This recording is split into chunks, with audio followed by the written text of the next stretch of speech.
वाहिगुरू जी का खालसा वाहिगुरू जी की फतेह। अस्सलाम वालेकुम आदाब वर्ज मैं थोड़ी होस्ट नीलम खोर मैं टीवी 84 ਦੇ ਸਾਰੇ ਦਰਸ਼ਕਾਂ ਤੇ ਸਰੋਤਿਆਂ ਨੂੰ ਜੀ ਆਇਆਂ ਕਹਿੰਦੀਆਂ ਪ੍ਰੋਗਰਾਮ ਸੱਚੋ ਸੱਚ ਵਿੱਚ ਜਿਹੜੇ ਇਸ ਪ੍ਰੋਗਰਾਮ ਨਾਲ ਦੇਸ਼ਾਂ ਵਿਦੇਸ਼ਾਂ ਤੋਂ ਜੁੜ ਚੁੱਕੇ ਨੇ। ਖਾਲਸਾ ਅਫੇਅਰ ਸੈਂਟਰ ਦੇ ਸੰਚਾਲਕ ਡਾਕਟਰ ਅਮਰਜੀਤ ਸਿੰਘ ਜੀ ਸਾਡੇ ਨਾਲ ਵਾਸ਼ਿੰਗਟਨ ਡੀਸੀ ਤੋਂ ਸਕਾਈਪ ਰਾਹੀਂ ਜੁੜ ਚੁੱਕੇ ਨੇ। ਆਓ ਉਹਨਾਂ ਨਾਲ ਗੱਲਬਾਤ ਕਰਕੇ ਅੱਜ ਦੇ ਅਹਿਮ ਇਸ਼ੂ ਪਰ ਉਹਨਾਂ ਤੋਂ ਉਹਨਾਂ ਦਾ ਤਬਸਰਾ ਜਾਣਦੇ ਹਾਂ। ਜੀ ਡਾਕਟਰ ਸਾਹਿਬ ਵਾਹਿਗੁਰੂ ਜੀ का खालसा वाहिगुरू जी की फतेह। हाँ जी नीलम कौर जी ਤੁਹਾਨੂੰ भी दुनिया भर च बैठे साडे बहुत ही प्यारे सोहने सियाणे टीवी 84 ਦੇ व्यूअर्स ਨੂੰ भी वाहिगुरू जी का खालसा वाहिगुरू जी की फतेह ਤੇ ਸਾਡੇ ਬਹੁਤ ਹੀ ਪਿਆਰੇ ਮੁਸਲਮਾਨ ਭੈਣਾਂ ਭਰਾਵਾਂ ਨੂੰ अस्सलाम वालेकुम। जी डॉक्टर साहब जी आनू प्रोग्राम सचो सच ਵਿੱਚ बहुत शुक्रिया जी। डॉक्टर साहब आज 10 नवंबर 2022 27 ਕੱਤਕ ਨਾਨਕਸ਼ਾਹੀ ਸੰਮਤ 554 ਦਾ ਦਿਨ ਹੈ ਤੇ ਡਾਕਟਰ ਸਾਹਿਬ ਪ੍ਰੋਗਰਾਮ ਸ਼ੁਰੂ ਕਰਨ ਤੋਂ ਪਹਿਲਾਂ ਅਸੀਂ ਹਮੇਸ਼ਾ ਤਰ੍ਹਾਂ ਆਪਣੇ ਦਰਸ਼ਕਾਂ ਤੇ ਸਰੋਤਿਆਂ ਨੂੰ ਦੱਸਦੇ ਵਿਊਅਰਸ ਜੇ ਤੁਸੀਂ ਹੱਕ ਤੇ ਸੱਚ ਇਨਸਾਫ ਤੇ ਪੈਰਾ ਦਿੰਦਾ ਇੱਕੋ ਇੱਕ ਚੈਨਲ ਟੀਵੀ 84 ਨੂੰ ਦੇਖਣਾ ਚਾਹੁੰਦੇ ਹੋ ਤਾਂ ਤੁਸੀਂ ਦੇਖ ਸਕਦੇ ਹੋ ਸਪੈਕਟਰਮ ਕੇਬਲ, ਆਰਸੀਨ ਕੇਬਲ, ਬੈਲਫਾਰ ਕੈਨੇਡਾ, ਰੋਕੂ, ਜਾਦੂ ਬਾਕਸ, ਸ਼ਾਵਾ, ਫੇਸਬੁੱਕ ਟੀਵੀ 84 ਦੀ ਐਪ ਰਾਹੀਂ online streaming and IP box ਤੇ ਤੁਸੀਂ ਟੀਵੀ 84 ਨੂੰ ਦੇਖ ਸਕਦੇ ਹੋ। व्यूअर्स जे तुसी टीवी 84 ਨਾਲ ਜਾਂ ਪ੍ਰੋਗਰਾਮ ਸੱਚੋ ਸੱਚ ਨਾਲ ਫੇਸਬੁੱਕ ਰਾਹੀਂ ਜੁੜੇ ਤਾਂ ਇਸ ਨੂੰ ਵੱਧ ਲਾਈਕ ਕਰੋ ਤੇ ਸ਼ੇਅਰ ਕਰੋ ਅਤੇ ਨਾਲ ਹੀ YouTube ਤੇ ਸਬਸਕ੍ਰਾਈਬ ਵੀ ਕਰੋ। ਇਹ ਵੀ ਦੱਸ ਦਿਓ ਕਿ ਤੁਸੀਂ ਟੀਵੀ 84 ਦੀ ਐਪ ਨੂੰ ਐਂਡਰੋਇਡ ਐਂਡ ਐਪ ਸਟੋਰ ਤੇ ਡਾਊਨਲੋਡ ਕਰਕੇ ਜੋ ਟੀਵੀ 84 ਦੀ ਲਾਈਵ ਸਟ੍ਰੀਮ ਹੈ ਇਸ ਨੂੰ ਤੁਸੀਂ 24 ਆਵਰਸ ਦੇਖ ਸਕਦੇ ਹੋ। ਸੋ व्यूअर्स ਪ੍ਰੋਗਰਾਮ ਦੀ ਸ਼ੁਰੂਆਤ ਕਰਨ ਜਾ ਰਹੇ ਹਾਂ ਅੱਜ ਦੇ ਪਹਿਲੇ ਅਹਿਮ ਇਸ਼ੂ ਦੇ ਨਾਲ। ਸੋ ਆਪਾਂ ਗੱਲਬਾਤ ਕਰਾਂਗੇ ਉਸ ਦੇ ਵਿੱਚ ਕਿ ਵਰਲਡ ਸਿੱਖ ਪਾਰਲੀਮੈਂਟ ਲਈ ਬੜੇ ਫਖਰ ਤੇ ਮਾਣ ਵਾਲੀ ਗੱਲ ਹੈ ਕਿ ਯੂਕਰੇਨ ਦੀ ਪਾਰਲੀਮੈਂਟ ਦੇ 4 ਮੈਂਬਰੀ ਡੈਲੀਗੇਸ਼ਨ ਨੇ ਸਿੱਖ ਨੁਮਾਇੰਦਿਆਂ ਨਾਲ ਵਾਸ਼ਿੰਗਟਨ ਡੀਸੀ ਵਿਖੇ ਗੱਲਬਾਤ ਕੀਤੀ। ਉਹਨਾਂ ਨੇ ਸਿੱਖ ਕੌਮ ਦੀਆਂ ਦਰਪੇਸ਼ ਮੁਸ਼ਕਲਾਂ ਬਾਰੇ ਅੱਡ-ਅੱਡ ਵਿਚਾਰਾਂ ਨੂੰ ਸੁਣਿਆ ਔਰ ਯੂਕਰੇਨ ਦੇ ਐਮਪੀਜ਼ ਨੇ ਸਿੱਖ ਕੌਮ ਵੱਲੋਂ ਯੂਕਰੇਨ ਵਿੱਚ ਕੀਤੀ ਜਾ ਰਹੀ ਹਿਊਮੈਨਿਟੇਰੀਅਨ ਏਡ ਲਈ ਸਿੱਖ ਕੌਮ ਦਾ ਧੰਨਵਾਦ ਕੀਤਾ। ਸੋ ਇਸ ਬਾਰੇ ਆਪਾਂ ਗੱਲਬਾਤ ਕਰਨ ਜਾ ਰਹੇ ਹਾਂ। ਸੋ ਅਸੀਂ ਚਾਹਾਂਗੇ ਕਿ ਤੁਸੀਂ ਇਸੇ ਤਰ੍ਹਾਂ ਹੀ ਬਣੇ ਰਹਿਣਾ। ਦੇਖਣ ਸੁਣਨ ਲਈ ਤੁਹਾਡਾ ਸਭ ਦਾ ਬਹੁਤ-ਬਹੁਤ ਸ਼ੁਕਰੀਆ। ਜੀ ਡਾਕਟਰ ਸਾਹਿਬ ਕੀ ਵਿਚਾਰਾਂ ਨੇ? देखो सब तो पहला तो ਅਸੀਂ ਆਪਣੇ व्यूअर्स ਤੋਂ ਮਾਫੀ ਚਾਹੁੰਦੇ ਹਾਂ ਕਿ ਅੱਜ ਅਸੀਂ ਸਟੂਡੀਓ 'ਚ ਪ੍ਰੋਗਰਾਮ ਨਹੀਂ ਕਰ ਰਹੇ ਕਿਉਂਕਿ ਜਿਵੇਂ ਅਸੀਂ ਪਿਛਲੇ ਬੁੱਧਵਾਰ ਜਿਹੜਾ ਲਾਸਟ ਪ੍ਰੋਗਰਾਮ ਅਸੀਂ ਸਟੂਡੀਓ 'ਚ ਕੀਤਾ ਮੰਗਲਵਾਰ ਟਿਊਜ਼ਡੇ ਅਸੀਂ ਵਾਪਸ ਆਏ ਸੀ ਕੈਲੀਫੋਰਨੀਆ ਤੋਂ ਔਰ ਅਸੀਂ ਟਿਊਜ਼ਡੇ ਦੇ ਪ੍ਰੋਗਰਾਮ 'ਚ ਦੱਸਿਆ ਸੀ ਕਿ ਬੁੱਧਵਾਰ ਯਾਨੀ ਕਿ ਬੀਤੇ ਕੱਲ ਅਸੀਂ ਪ੍ਰੋਗਰਾਮ ਨਹੀਂ ਕਰ ਪਾਵਾਂਗੇ। ਹਾਲਾਂਕਿ ਉਸ ਦੀ ਅਸੀਂ ਡਿਟੇਲ ਨਹੀਂ ਸੀ ਦਿੱਤੀ पर ਅਸੀਂ ਹੁਣ ਇਸ ਓਪਨਿੰਗ ਸੈਗਮੈਂਟ 'ਚ ਜ਼ਿਕਰ ਵੀ ਕਰਾਂਗੇ ਕਿ ਕਿਵੇਂ ਵਰਲਡ ਸਿੱਖ ਪਾਰਲੀਮੈਂਟ ਨੇ ਇੱਕ ਹੋਰ ਉੱਚਾ ਜਿਹੜਾ ਰੁਤਬਾ ਹਾਸਲ ਕੀਤਾ ਹੈ ਉਸ ਦੀ ਕਿਵੇਂ ਰੈਕਗਨੀਸ਼ਨ ਜਿਹੜੀ ਹੈ ਉਹ ਹੋ ਰਹੀ ਹੈ, ਅੱਗੇ ਵੱਧ ਰਿਹਾ ਸਿੱਖ ਕੌਮ ਦਾ ਇਸ਼ੂ। ਲੇਕਿਨ ਇਸ ਤੋਂ ਪਹਿਲਾਂ ਜਦੋਂ ਅਸੀਂ ਟਰੈਵਲ ਵੀ ਕਰ ਰਹੇ ਸੀ ਉਹੀ ਦਿਨ ਸੀ ਜਦੋਂ ਕਿ ਇਲੈਕਸ਼ਨ ਡੇ ਔਰ ਪਿਛਲਾ ਕੱਲ ਚੋਣਾਂ ਦਾ ਔਰ ਫਿਰ ਉਸ ਤੋਂ ਪਹਿਲਾਂ ਜਿਹੜੀ ਇਸ ਲਈ ਕੈਂਪੇਨਿੰਗ ਪ੍ਰੈਡਿਕਸ਼ਨ ਕਿਉਂਕਿ ਅਮਰੀਕਾ ਦੇ ਵਿੱਚ ਮਿਡ ਟਰਮ ਪੋਲਸ ਜਿਹੜੀਆਂ ਨੇ ਉਹ ਬਹੁਤ ਇੰਪੋਰਟੈਂਟ ਹੁੰਦੀਆਂ ਔਰ ਟਿਊਜ਼ਡੇ ਮਿਡ ਟਰਮ ਪੋਲ ਦਾ ਡੇ ਸੀ ਔਰ ਜਿਵੇਂ ਇਹ ਪ੍ਰੈਡਿਕਸ਼ਨ ਸੀ ਕਿਉਂਕਿ ਬਾਈਡਨ ਐਡਮਿਨਿਸਟ੍ਰੇਸ਼ਨ ਜਿਸ ਬਾਰੇ ਅੱਜ ਕੱਲ ਜੇ ਅਸੀਂ ਅਮਰੀਕਾ 'ਚ ਵੀ ਦੇਖੀਏ ਮਹਿੰਗਾਈ ਬਹੁਤ ਜ਼ਿਆਦਾ ਹੈ, ਇਹ ਇਸ਼ੂ ਕਾਫੀ ਜਿਹੜਾ ਉਹ ਬੋਦਰਸਮ ਸੀ ਕਿ ਇਹ ਲੂਜ਼ ਕਰਨਗੇ ਬੜੀ ਬੁਰੀ ਤਰ੍ਹਾਂ। ਇਸੇ ਤਰ੍ਹਾਂ ਇਹ ਆਮ ਦੇਖਿਆ ਜਾਂਦਾ ਹੈ ਕਿ ਅਮਰੀਕਨ ਇਲੈਕਸ਼ਨ ਸਿਸਟਮ ਦੇ ਵਿੱਚ ਮਿਡ ਟਰਮ ਪੋਲਸ ਜਿਹੜੀ ਧਿਰ ਨੇ ਵਾਈਟ ਹਾਊਸ ਜਿੱਤਿਆ ਹੁੰਦਾ ਪਿਛਲੀ ਟਾਈਮ ਵੇਲੇ ਉਹ ਵੱਡੀ ਲੂਜ਼ਰ ਹੁੰਦੀ ਹੈ ਔਰ ਇਸ ਵਾਰ ਵੀ ਜਿਵੇਂ ਅਮਰੀਕਾ 'ਚ ਮਹਿੰਗਾਈ ਦਾ ਇਸ਼ੂ ਜਾਂ ਈਵਨ ਫੋਰਨ ਪਾਲਿਸੀ ਦੇ ਮਾਮਲੇ 'ਚ ਅਮਰੀਕਾ ਦੀਆਂ ਨੀਤੀਆਂ ਨੂੰ ਲੈ ਕੇ ਵੀ ਕਾਫੀ ਕੰਸਰਨ ਨੇ ਔਰ ਟਰੰਪ ਜਿਹੜੇ ਸਾਬਕਾ ਪ੍ਰੈਜ਼ੀਡੈਂਟ ਨੇ ਉਹਨਾਂ ਵੱਲੋਂ 2024 ਦੇ ਵਿੱਚ ਦੁਬਾਰਾ ਪ੍ਰੈਜ਼ੀਡੈਂਸ਼ੀਅਲ ਰੇਸ 'ਚ ਆਉਣ ਦਾ ਜਿਹੜਾ ਅਨੁਮਾਨ ਹੈ ਇਹ ਵੀ ਸਿਰ ਤੇ ਮੰਡਰਾ ਰਿਹਾ ਸੀ ਔਰ ਕਿਉਂਕਿ ਇਹ ਵੀ ਦੇਖਿਆ ਜਾਣ ਵਾਲਾ ਸੀ ਕਿ ਪ੍ਰੈਜ਼ੀਡੈਂਟ ਟਰੰਪ ਪਿਛਲੇ ਚੋਣਾਂ ਵੇਲੇ ਤਾਂ ਜਿਹਨਾਂ ਨੂੰ ਵੀ ਉਹਨਾਂ ਨੇ ਈਵਨ ਕਿਸੇ ਲੈਵਲ ਤੇ ਐਂਡੋਰਸ ਕੀਤਾ ਉਹ ਕੈਂਡੀਡੇਟ ਜਿੱਤਦਾ ਰਿਹਾ। ਸੋ ਇਹ ਵੀ ਦੇਖਣ ਵਾਲੀ ਗੱਲ ਸੀ ਕਿ ਪ੍ਰੈਜ਼ੀਡੈਂਟ ਟਰੰਪ ਨੇ ਜਿਨ੍ਹਾਂ ਕੈਂਡੀਡੇਟਸ ਨੂੰ ਹੁਣ ਸੈਨੇਟ ਰੇਸ ਜਾਂ ਕਾਂਗਰਸ ਦੇ ਵਿੱਚ ਸਪੋਰਟ ਕੀਤਾ ਉਹ ਜਿੱਤ ਪਾਣਗੇ ਕਿ ਨਹੀਂ। ਲੇਕਿਨ ਸਭ ਤੋਂ ਇੰਪੋਰਟੈਂਟ ਸੀ ਕਿ ਕੀ ਸੈਨੇਟ ਔਰ ਕਾਂਗਰਸ ਹਾਊਸ ਆਫ ਰਿਪਰੈਜ਼ੈਂਟੇਟਿਵਸ ਇਸ ਨੂੰ ਡੈਮੋਕ੍ਰੈਟ ਰਿਟੇਨ ਕਰ ਸਕਣਗੇ ਕਿ ਨਹੀਂ। ਲੇਕਿਨ ਇਹਦੇ ਬਾਵਜੂਦ ਕਿ ਜਿਹੜੀਆਂ ਪੋਲ ਪ੍ਰੈਡਿਕਸ਼ਨਸ ਹੁੰਦੀਆਂ ਨੇ ਇੱਥੇ ਵੀ ਇਹਨਾਂ ਨੇ ਵੀ ਮੰਨਿਆ ਹੋਇਆ ਕਿ ਪੰਡਤ ਬਹੁਤ ਸਿਆਣੇ ਹੁੰਦੇ ਨੇ ਔਰ ਕਿਵੇਂ ਉਹ ਦੁਨੀਆ ਨੂੰ ਘੁਮਾਉਂਦੇ ਨੇ। ਇਸ ਲਈ ਜਿਹੜੇ ਐਕਸਪਰਟਸ ਨੇ ਉਹਨਾਂ ਦੇ ਲਈ ਵੀ ਲਫ਼ਜ਼ ਅੰਗਰੇਜ਼ੀ ਦਾ ਹੀ ਜਿਹੜਾ ਪੰਡਤ ਅਡਾਪਟ ਹੋਇਆ, ਪੋਲੀਟੀਕਲ ਪੰਡਿਟਸ ਕਹਿੰਦੇ ਦਾ ਪੋਲੀਟੀਕਲ ਪੰਡਿਤਸ ਨੇ। ਉਹਨਾਂ ਮੁਤਾਬਕ ਤਾਂ ਇਹ ਸੀ ਕਿ ਰੈੱਡ ਵੇਵ ਚੱਲ ਰਹੀ ਹੈ, ਮਤਲਬ ਚਾਰ ਚਫੇਰੇ ਰਿਪਬਲਿਕਨ, ਔਰ ਉਹਨਾਂ ਦਾ ਅੰਦਾਜ਼ਾ ਸੀ ਕਿ 250 ਤੋਂ ਜ਼ਿਆਦਾ ਸੀਟਾਂ US ਕਾਂਗਰਸ ਦੇ ਵਿੱਚ ਰਿਪਬਲਿਕਨ ਲੈ ਜਾਣਗੇ, ਯਾਨੀ ਇਹ ਨਹੀਂ ਕਿ ਐਬਸੋਲੂਟ ਮੈਜੋਰਿਟੀ, ਉਸ ਤੋਂ ਵੀ ਅੱਗੇ ਕੰਫਰਟੇਬਲ ਮੈਜੋਰਿਟੀ। ਔਰ ਸੈਨੇਟ ਦੇ ਵਿੱਚ ਵੀ ਜਿਹੜਾ ਹੈ ਉਹ ਰਿਪਬਲਿਕਨ ਹੀ ਸੈਨੇਟ ਕੰਟਰੋਲ ਕਰਨਗੇ ਹਾਲ ਦੀ ਘੜੀ, ਕਿਉਂਕਿ ਚੋਣਾਂ ਤੋਂ ਪਹਿਲਾਂ ਦੋਵੇਂ ਹੀ ਸੈਨੇਟ ਔਰ ਹਾਊਸ ਆਫ ਰਿਪਰੈਜ਼ੈਂਟੇਟਿਵਸ ਦੇ ਵਿੱਚ ਡੈਮੋਕ੍ਰੈਟਸ ਦੀ ਮੈਜੋਰਿਟੀ ਹੈ। ਪਰ ਇਹ ਸਿਆਸੀ ਪੰਡਤ ਗਲਤ ਸਾਬਤ ਹੋਏ, ਜਿਵੇਂ ਰਿਜ਼ਲਟ ਜਿੰਨੇ ਸਾਹਮਣੇ ਆਏ ਨੇ, ਕੁਛ ਦੇ ਵਿੱਚ ਟਾਈ ਅਪ ਹੈ, ਜਿਵੇਂ ਜਾਰਜੀਆ ਜਿੱਥੇ ਕਿ ਸੈਕੰਡ ਵੋਟ ਫਰਦਰ ਨਵੰਬਰ ਦੇ ਵਿੱਚ ਜਾ ਕੇ ਹੋਏਗੀ। ਲੇਕਿਨ ਜਿੰਨੇ ਕੁ ਨਤੀਜੇ ਆਏ ਨੇ ਉਸ ਤੋਂ ਇੱਕ ਗੱਲ ਜ਼ਾਹਰ ਹੈ, ਇਸ ਵੇਲੇ ਤੱਕ ਜਿਹੜੀਆਂ ਸੈਨੇਟ ਰੇਸ ਹੈ ਉਸ ਦੇ ਵਿੱਚ ਬਰਾਬਰ 48 ਸੀਟਾਂ ਜਿਹੜੀਆਂ ਨੇ ਦੋਨਾਂ ਪਾਰਟੀਆਂ ਦੇ ਕੋਲ ਨੇ। ਔਰ ਜੇ ਦੂਸਰੀਆਂ ਚੋਂ 2 ਸੀਟਾਂ, ਕਿਉਂਕਿ ਜਿਹੜੇ ਵਾਈਸ ਪ੍ਰੈਜ਼ੀਡੈਂਟ ਹੁੰਦਾ ਹੈ ਉਹਦੇ ਕੋਲ ਫਾਈਨਲ ਕਾਸਟਿੰਗ ਵੋਟ ਹੁੰਦੀ ਹੈ, ਅਮਰੀਕਾ ਦੀ ਸੈਨੇਟ ਦੀਆਂ ਟੋਟਲ 100 ਸੀਟਾਂ ਹੁੰਦੀਆਂ। ਸੋ ਰਿਪਬਲਿਕਨਾਂ ਲਈ 51 ਤੱਕ ਪਹੁੰਚਣਾ ਜਿਹੜਾ ਹੈ ਉਹ ਆਲਮੋਸਟ ਇੰਪੋਸੀਬਲ ਹੈ। ਸੋ ਇਸ ਗੱਲ ਦਾ ਆਲਮੋਸਟ ਕਲੀਅਰ ਹੀ ਹੈ ਕਿ ਵੀ ਜਾਰਜੀਆ ਦਾ ਰਿਜ਼ਲਟ ਭਾਵੇਂ ਕੁਝ ਵੀ ਹੋਏ, ਮੋਸਟਲੀ ਜਿਹੜਾ ਹੈ ਇਹ ਸੈਨੇਟ ਡੈਮੋਕ੍ਰੈਟਸ ਦੇ ਕੋਲ ਰਹੇਗੀ। US ਕਾਂਗਰਸ ਦੇ ਵਿੱਚ ਜਿਹੜੀਆਂ ਸੀਟਾਂ ਦੀ ਅਨਾਉਂਸਮੈਂਟ ਹੁਣ ਤੱਕ ਹੋਈ ਹੈ, ਉਹਦੇ ਵਿੱਚ ਬੇਸ਼ੱਕ ਰਿਪਬਲਿਕਨ ਪਾਰਟੀ ਦੇ ਕੋਲ 207 ਸੀਟਾਂ ਨੇ ਆਈਆਂ ਨੇ ਉਹਨਾਂ ਨੂੰ, ਔਰ 183 ਜਿਹੜੀਆਂ ਨੇ ਉਹ ਕਾਂਗਰਸ ਡੈਮੋਕ੍ਰੈਟਿਕ ਪਾਰਟੀ ਕੋਲ ਨੇ, 207 ਰਿਪਬਲਿਕਨ ਕੋਲ ਨੇ। ਲੇਕਿਨ ਜਦੋਂ ਜੇ 2-4-10 ਸੀਟਾਂ ਵੀ ਵੱਧ ਹੋਣ ਐਬਸੋਲੂਟ ਮੈਜੋਰਿਟੀ ਲੈ ਕੇ, ਅਮਰੀਕਾ 'ਚ ਮੈਟਰ ਨਹੀਂ ਕਰਦਾ, ਕਿਉਂਕਿ ਬਹੁਤ ਵਾਰ ਇਹ ਫ੍ਰੀडम ਹੁੰਦੀ ਹੈ ਕਾਂਗਰਸਮੈਨਾਂ ਨੂੰ ਕਿ ਉਹ ਆਪਣੀ ਪਾਰਟੀ ਦੀ ਪੋਜੀਸ਼ਨ ਤੋਂ ਬਿਨਾਂ ਵੀ ਕੋਈ ਕਿਸੇ ਮੁੱਦੇ ਤੇ, ਜਿਵੇਂ ਇੱਥੇ ਇਕਨੋਮਿਕਲ ਇਸ਼ੂਜ਼ ਕਈ ਡੈਮੋਕ੍ਰੈਟ ਰਿਪਬਲਿਕਨ ਪਾਲਿਸੀਜ਼ ਨਾਲ ਸਹਿਮਤ ਹੁੰਦੇ ਨੇ, ਉਹ ਰਿਪਬਲਿਕਨ ਪਾਉਂਦੇ ਨੇ ਉਹਨਾਂ ਨੂੰ ਵੋਟ। ਇਸੇ ਤਰ੍ਹਾਂ ਕਿਸੇ ਮਤੇ ਤੇ ਰਿਪਬਲਿਕਨ ਜਿਹੜੇ ਸੋਸ਼ਲ ਇਸ਼ੂ ਨੇ ਉਹਨਾਂ ਦੇ ਮਾਮਲੇ 'ਚ ਉਹ ਡੈਮੋਕ੍ਰੇਟਾਂ ਨਾਲ ਸਹਿਮਤ ਹੁੰਦੇ ਨੇ। ਸੋ ਇਸ ਦੇ ਉੱਤੇ ਹੀ ਕੱਲ ਪ੍ਰੈਜ਼ੀਡੈਂਟ ਬਾਈਡਨ ਨੇ ਵਾਈਟ ਹਾਊਸ ਜਿਹੜੀ ਪ੍ਰੈਸ ਕਾਨਫਰੰਸ ਵੀ ਕੀਤੀ, ਕਿਉਂਕਿ ਮੁੱਦਾ ਜਿਹੜਾ ਡੈਮੋਕ੍ਰੇਟਾਂ ਨੇ ਰੱਖਿਆ ਸੀ, ਬਾਈਡਨ ਨੇ ਵੀ ਕਿਹਾ ਸੀ ਕਿ ਵੀ ਇਹ ਵੋਟਾਂ ਮਹਿਜ਼ ਮਿਡ ਟਰਮ ਪੋਲ ਦੀਆਂ ਇਲੈਕਸ਼ਨ ਨਹੀਂ ਨੇ, ਇਹ ਵੋਟ ਫॉर ਡੈਮੋਕ੍ਰੇਸੀ ਹੈ। ਔਰ ਕੱਲ ਜਦੋਂ ਇਹਦੇ ਨਤੀਜੇ ਆਏ, ਪੋਲੀਟੀਕਲ ਪੰਡਤ ਗਲਤ ਸਾਬਤ ਹੋਏ, ਰੈੱਡ ਵੇਵ ਨਹੀਂ ਚੱਲੀ, ਔਰ ਇਸ ਦੇ ਉੱਤੇ ਬਾਈਡਨ ਨੇ ਕਿਹਾ ਕਿ American people have spoken, proved once again that democracy is who we are। ਸੋ ਇਹ ਕਿਉਂਕਿ ਅਸੀਂ ਅਮਰੀਕਾ ਦੇ ਨਿਵਾਸੀ ਹੈ ਔਰ ਇਹ ਬੜਾ ਜ਼ਰੂਰੀ ਹੈ ਇਸ ਸਾਰੇ ਦੇ ਵਿੱਚ ਜੋ ਮੁਲਕ ਦੇ ਵਿੱਚ ਹੋ ਰਿਹਾ ਹੁੰਦਾ। ਔਰ ਇਹ ਇਲੈਕਸ਼ਨਾਂ ਬੜੀਆਂ ਅਹਿਮ ਸੀ, ਕਿਉਂਕਿ ਜਿਸ ਅੰਦਾਜ਼ ਦੇ ਵਿੱਚ ਇਟਲੀ ਦੇ ਵਿੱਚ ਐਕਸਟ੍ਰੀਮ ਰਾਈਟ ਵਿੰਗਰ ਪਾਵਰ ਚ ਆਈ, ਇਜ਼ਰਾਈਲ 'ਚ ਨੇਤਨਯਾਹੂ ਵਾਪਸ ਜਿਹੜਾ ਉਹ ਸਿਰ ਚੁੱਕ ਰਿਹਾ ਹੈ, ਔਰ ਉਸ ਤੋਂ ਪਹਿਲਾਂ ਅਸੀਂ ਪੋਲੈਂਡ ਔਰ ਈਵਨ ਦੂਸਰੇ ਹਵਾਲਿਆਂ ਨਾਲ ਵੀ ਦੇਖਿਆ।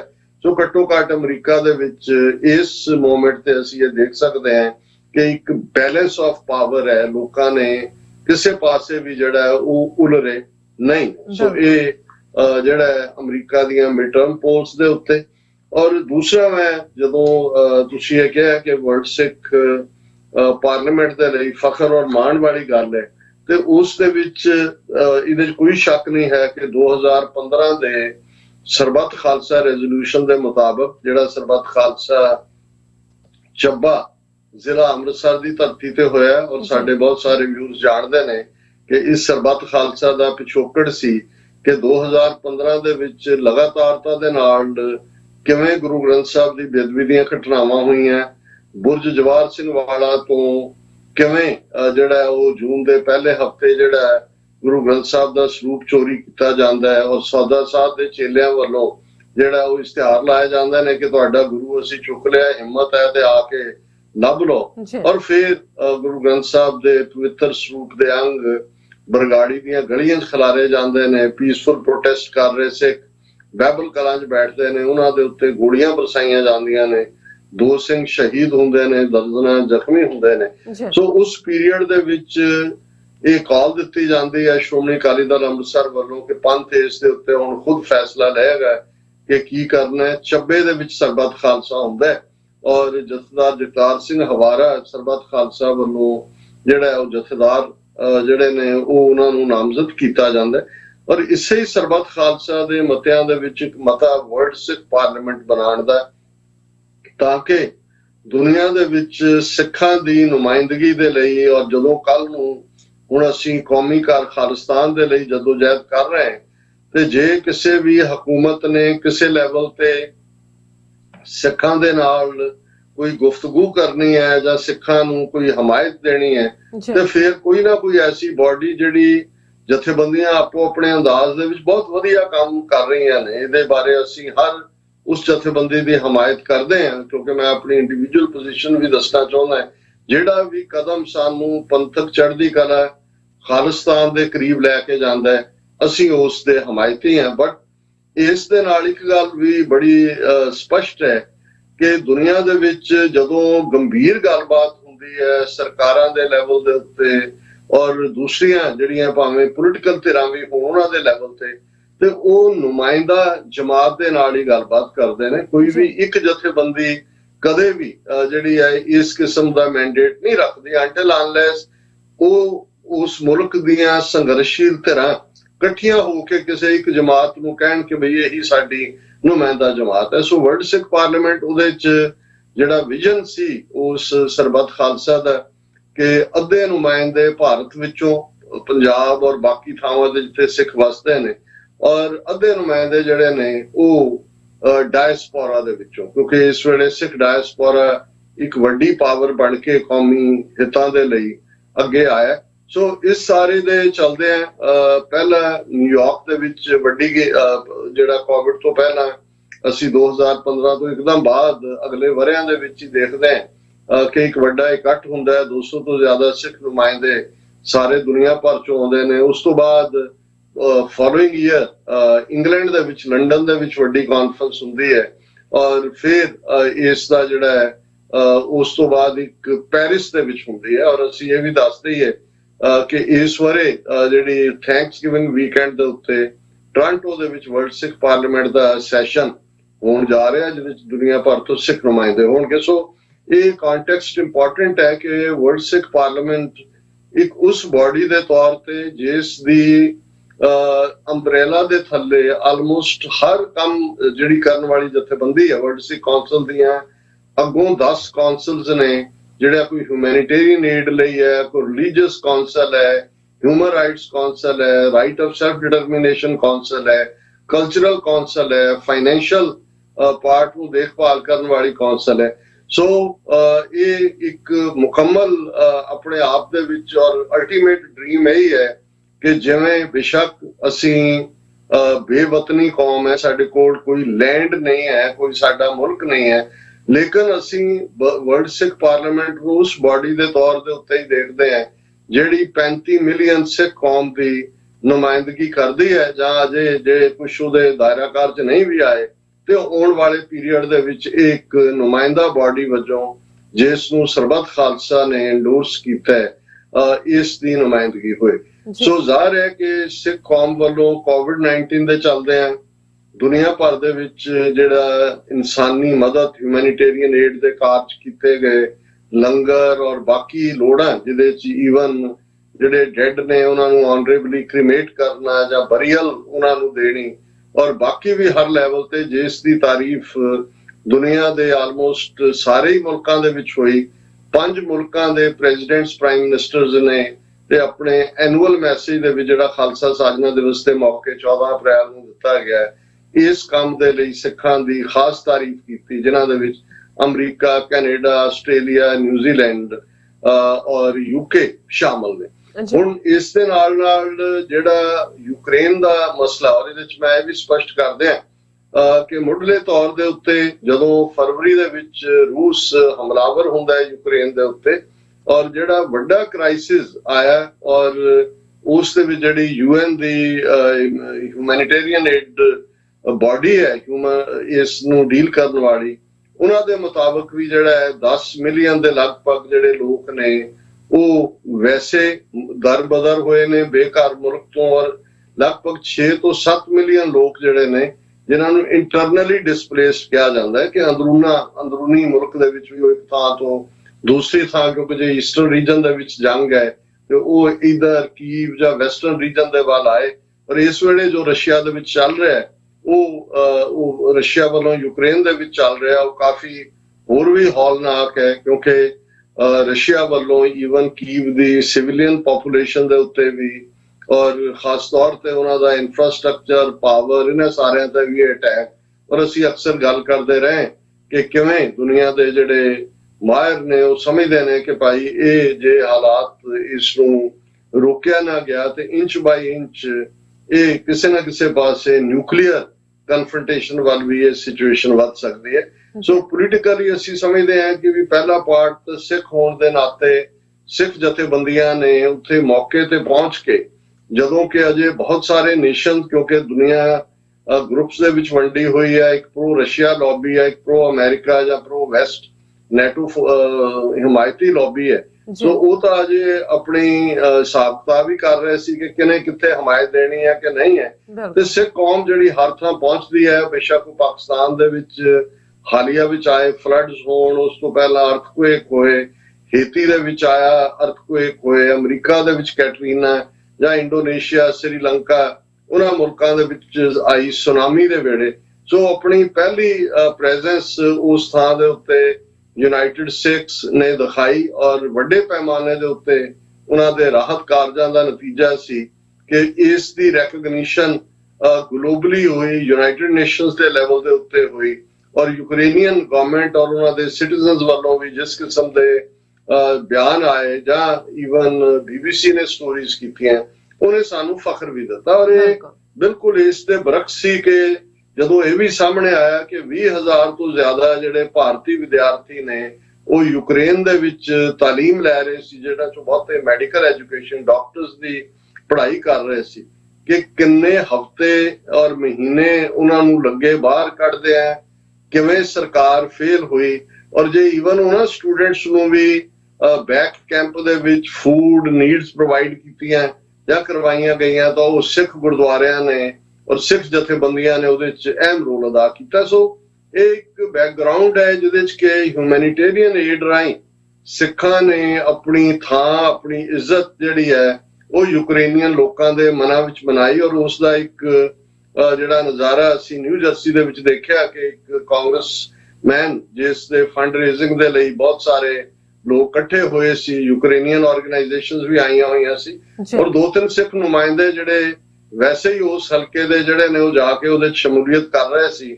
ਉਹਨਾਂ ਦੀ ਹੈਰਾਨੀ ਦੀ ਹੱਦ ਨਹੀਂ ਰਹੀ ਜਦੋਂ ਸਟੇਜ ਤੋਂ ਅਨਾਉਂਸ ਕੀਤਾ ਗਿਆ, ਕਿਉਂਕਿ ਉਹ ਜਿਹੜੀ ਕਾਂਗਰਸ ਵੂਮਨ ਸੀ ਉਹ ਯੂਕਰੇਨੀਅਨ ਮੂਵ ਦੀ ਸੀ ਔਰ ਉਹਨਾਂ ਨੂੰ ਪਤਾ ਸੀ ਸਿੱਖਾਂ ਦੇ ਕੰਮ। ਉਹਨਾਂ ਨੇ ਕਿਹਾ ਜੀ ਕਿ ਵੀ ਇਹ ਫੰਕਸ਼ਨ ਸ਼ੁਰੂ ਕਰਨ ਤੋਂ ਪਹਿਲਾਂ ਅਸੀਂ ਜਿਹੜੇ ਸਿੱਖ ਸਾਡੇ ਚ ਬੈਠੇ ਨੇ ਉਹਨਾਂ ਨੂੰ ਸਟੈਂਡਿੰਗ ਓਵੇਸ਼ਨ ਦੇਣਾ ਚਾਹੁੰਦੇ ਕਿ ਜਿਵੇਂ ਸਿੱਖ ਕੌਮ ਨੇ ਸਾਡੀ ਮਦਦ ਕੀਤੀ ਆ ਉਹਦੇ ਲਈ ਅਸੀਂ ਹਮੇਸ਼ਾ ਰਿਣੀ ਰਵਾਂਗੇ, ਹਮੇਸ਼ਾ ਅਸੀਂ ਕਰਜ਼ਦਾਰ ਰਵਾਂਗੇ।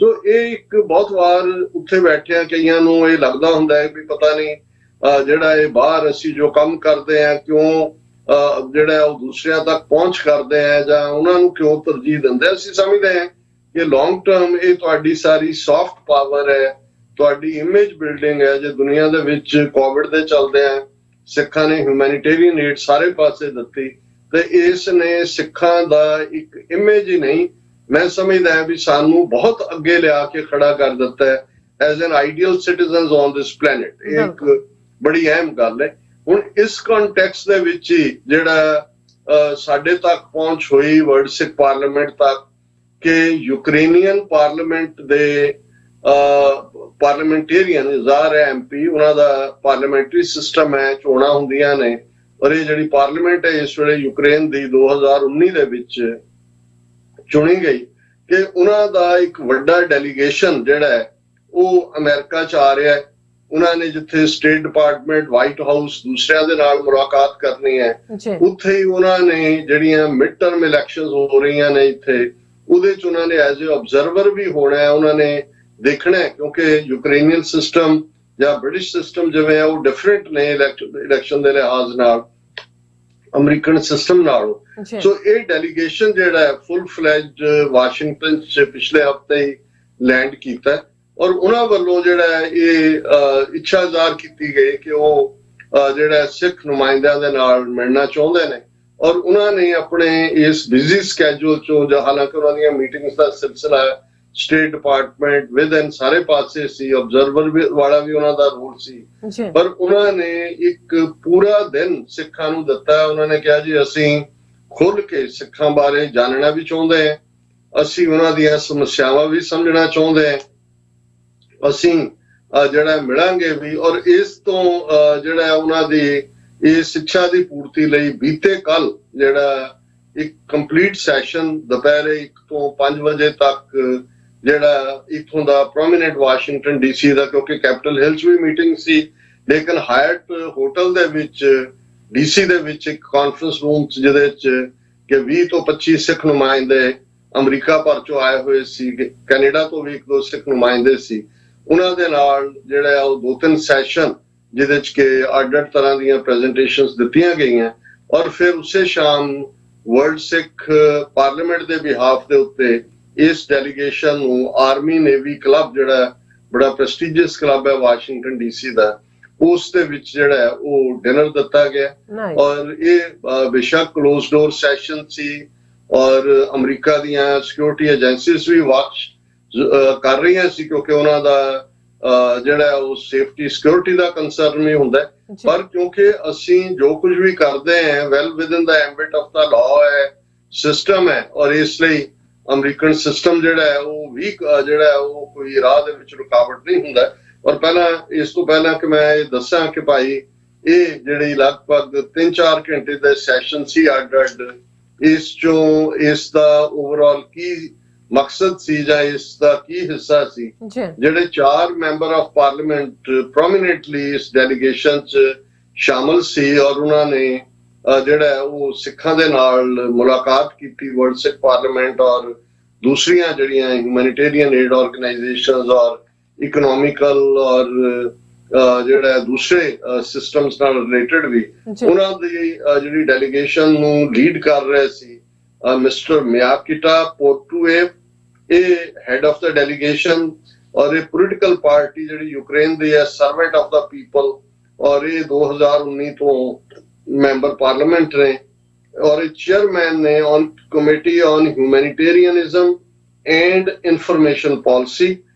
ਇਹ ਇੱਕ ਬੜਾ ਪ੍ਰੋਮੀਨੈਂਟ ਅਹੁਦਾ ਹੈ ਜਿਸ ਨੂੰ ਇਹ ਹੈਡ ਕਰਦੇ ਨੇ ਐਜ਼ ਏ ਚੇਅਰਮੈਨ। ਫਿਰ ਦੂਸਰੀ ਜਿਹੜੀ ਬੀਬੀ ਜਿਹੜੇ ਇਸ ਡੈਲੀਗੇਸ਼ਨ ਦਾ ਹਿੱਸਾ ਸੀ, ਉਹ deputy head of the servant of people political party ਨੇ ਪਾਰਲੀਮੈਂਟ, ਡਿਪਟੀ ਚੇਅਰ ਨੇ committee on humanitarian aid and information policy. ਇਹਨਾਂ ਦਾ ਨਾਮ ਹੈ ਯਹੀਨਲਾ ਕ੍ਰੈਵਚੁਕ।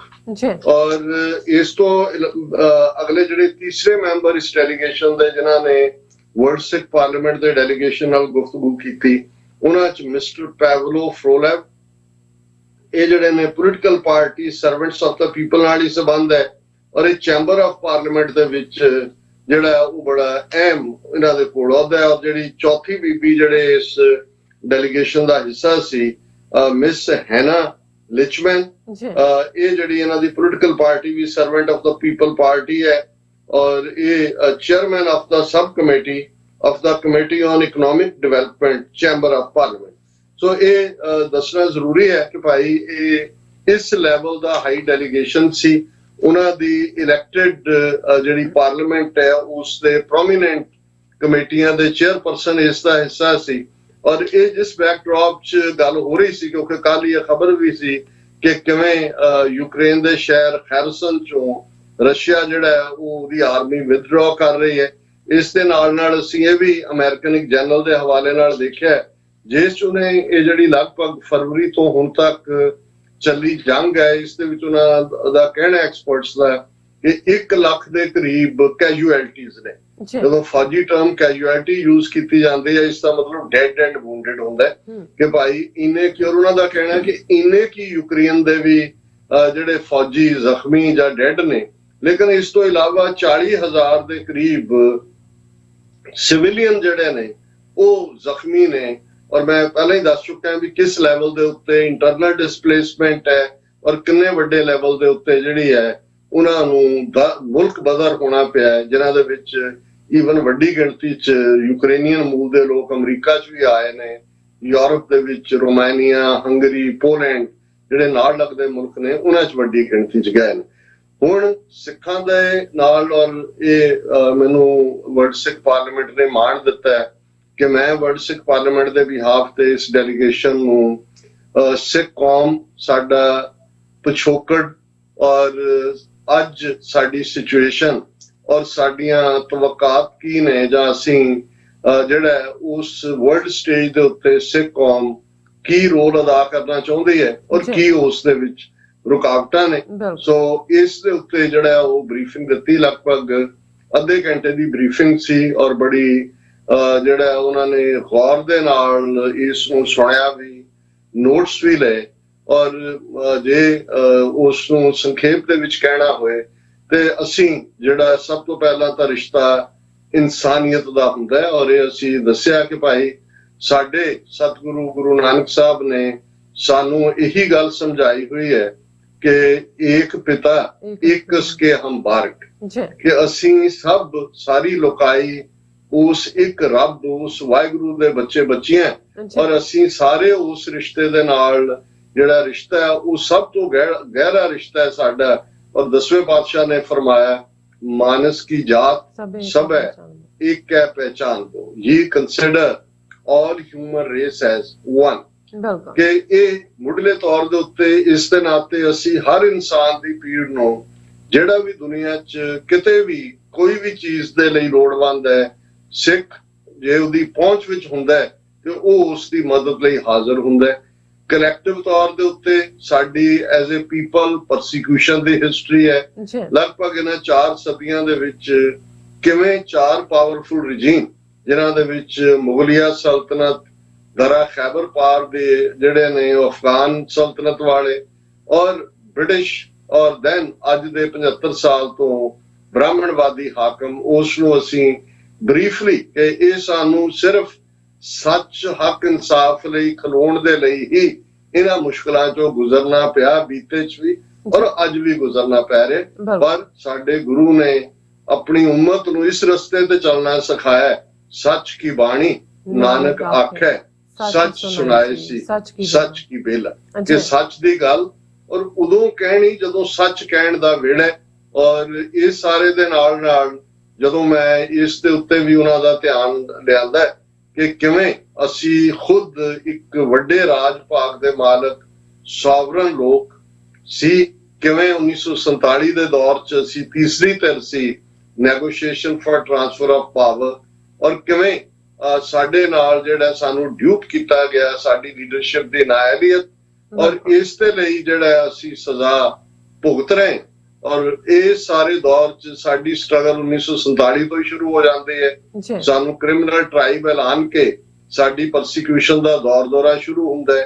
ਕਨਸਟੀਟਿਊਸ਼ਨਲੀ ਸਾਨੂੰ ਆਰਟੀਕਲ 25B ਦੇ ਥੱਲੇ ਹਿੰਦੂਆਂ ਦੇ ਨਾਲ ਕਲੱਬ ਕੀਤਾ ਜਾਂਦਾ ਹੈ ਔਰ 37 ਸਾਲ ਅਸੀਂ ਪੀਸਫੁਲ ਸਟਰਗਲ ਕਰਦੇ, ਲੇਕਿਨ ਉਸ ਦਾ ਜਵਾਬ ਜੂਨ ਦੇ ਪਹਿਲੇ ਹਫਤੇ 1984 ਦੇ ਵਿੱਚ ਟੋਟਲ ਵਾਰ ਸਿੱਖਾਂ ਦੇ ਉੱਤੇ ਭਰਪਾ ਕੀਤੀ ਜਾਂਦੀ ਹੈ।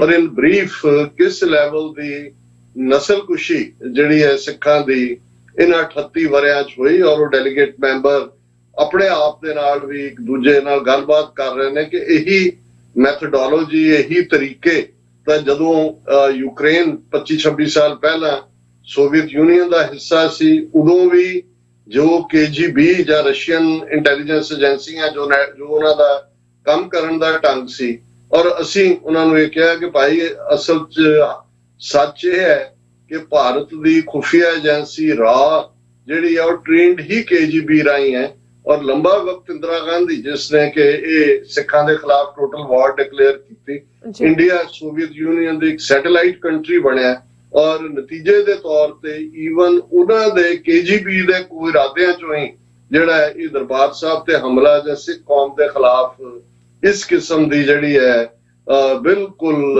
ਦੁਸ਼ਮਣੀ ਵਾਲਾ ਜਿਹੜਾ ਉਹਨਾਂ ਦਾ ਵਰਤਾਰਾ ਰਿਹਾ। ਔਰ ਇਸ ਲਈ ਮੈਂ ਲਾਈਟਰ ਵੇਂਜ ਕਿਹਾ ਕਿ ਵੀ ਅਸੀਂ we have yet account to settle with the Russia as well due to their role in Indian army attack in June 1984।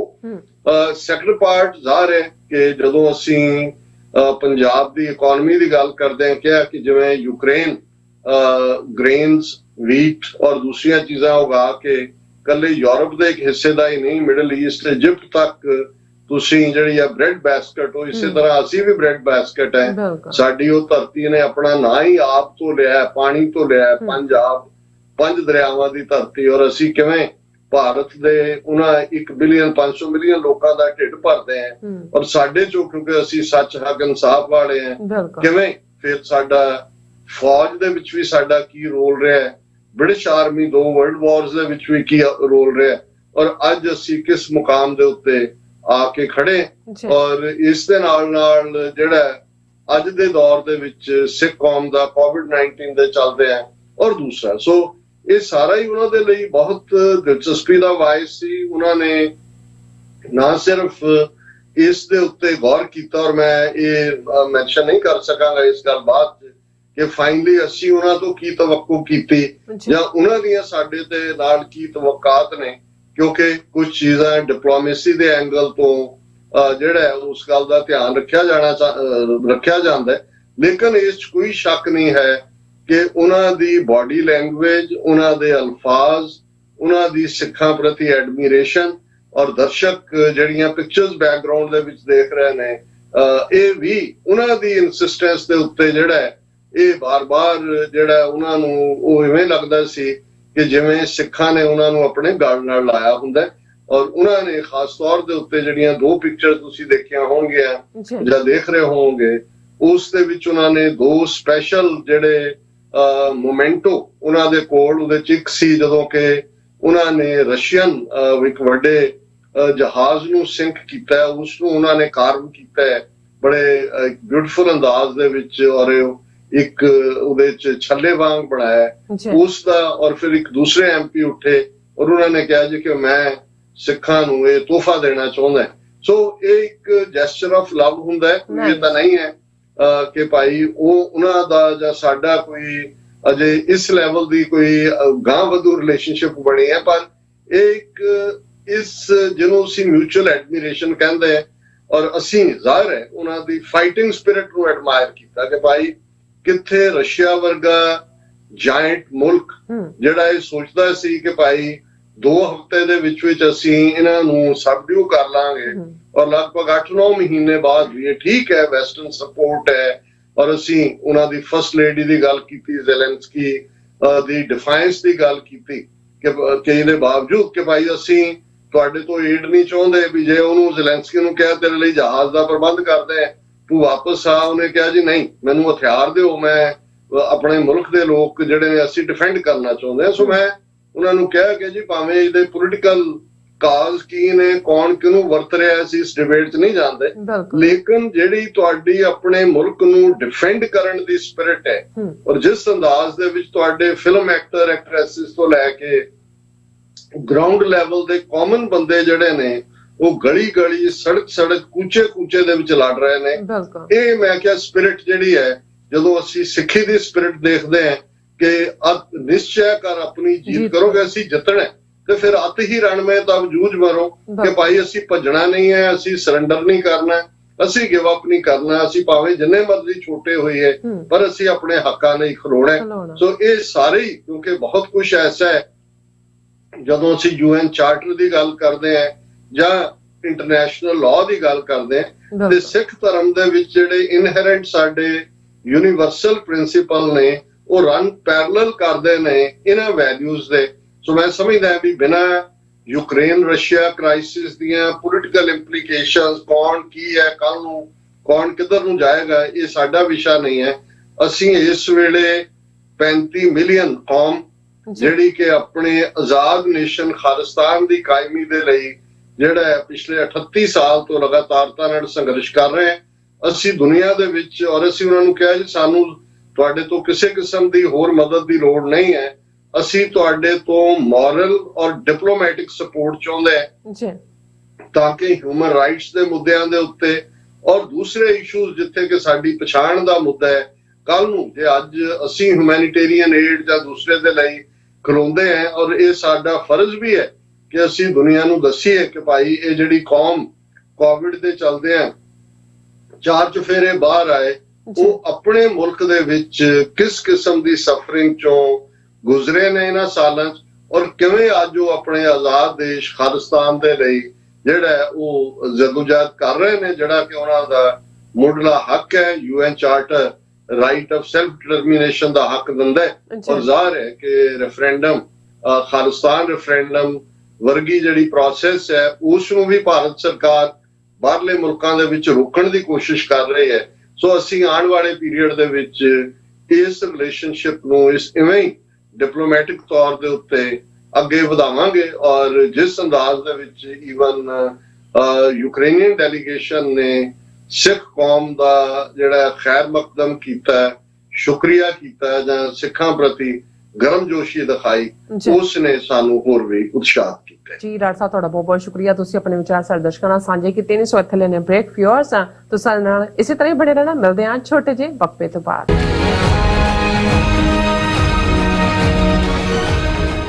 ਕੀ ਤੁਸੀਂ ਰੋਜ਼ਾਨਾ ਕੰਮ ਤੇ ਆਪਣਾ ਵਧੇਰੇ ਸਮਾਂ ਬਿਤਾਉਣ ਤੋਂ ਪਰੇਸ਼ਾਨ ਹੋ? ਆਪਣੀ ਪੂੰਜੀ ਨੂੰ ਕੰਮ ਤੇ ਲਗਾਓ, ਸਾਡੇ ਨਾਲ ਇਨਵੈਸਟ ਕਰੋ। ਅਸੀਂ ਤੁਹਾਡੀ ਪੂੰਜੀ ਤੋਂ ਤੁਹਾਡੇ ਲਈ ਵਧੇਰੇ ਪੈਸੇ ਬਣਾ ਸਕਦੇ ਹਾਂ। ਅਸੀਂ ਪ੍ਰਾਈਵੇਟ ਇਕੁਇਟੀ ਇਨਵੈਸਟਮੈਂਟ ਫਰਮ ਹਾਂ ਤੇ ਕਮਰਸ਼ੀਅਲ ਰੀਅਲ ਐਸਟੇਟ ਵਿੱਚ ਮਾਹਿਰ ਹਾਂ। Property management, leasing, asset management, commercial real estate investment ਵਿੱਚ ਸਾਰੀਆਂ ਸੇਵਾਵਾਂ ਲਈ ਅਮਰੀਕਾ ਭਰ ਵਿੱਚੋਂ ਤੁਸੀਂ ਸਾਡੇ ਤੱਕ ਪਹੁੰਚ ਕਰ ਸਕਦੇ ਹੋ। ਆਜ਼ਾਦ ਕਮਰਸ਼ੀਅਲ ਰੀਅਲਟੀ ਸਰਵਿਸਿਜ਼ ਦੇ Azad family trust, 701 north port oak road, suite number 204, Houston, Texas. ਤੁਸੀਂ ਸਾਨੂੰ ਸਾਡੇ ਫੋਨ ਨੰਬਰ 7136861277 ਤੇ ਵੀ ਸੰਪਰਕ ਕਰ ਸਕਦੇ ਹੋ। Azad commercial realty services.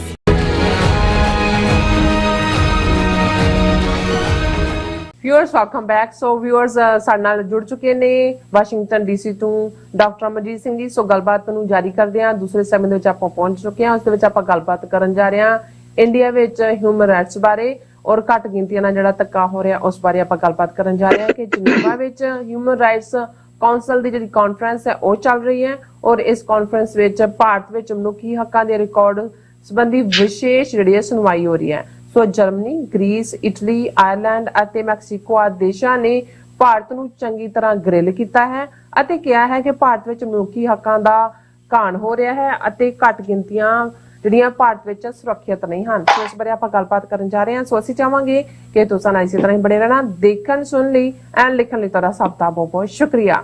ਜੀ ਡਾਕਟਰ ਸਾਹਿਬ, ਕੀ ਵਿਚਾਰਾਂ ਨੇ?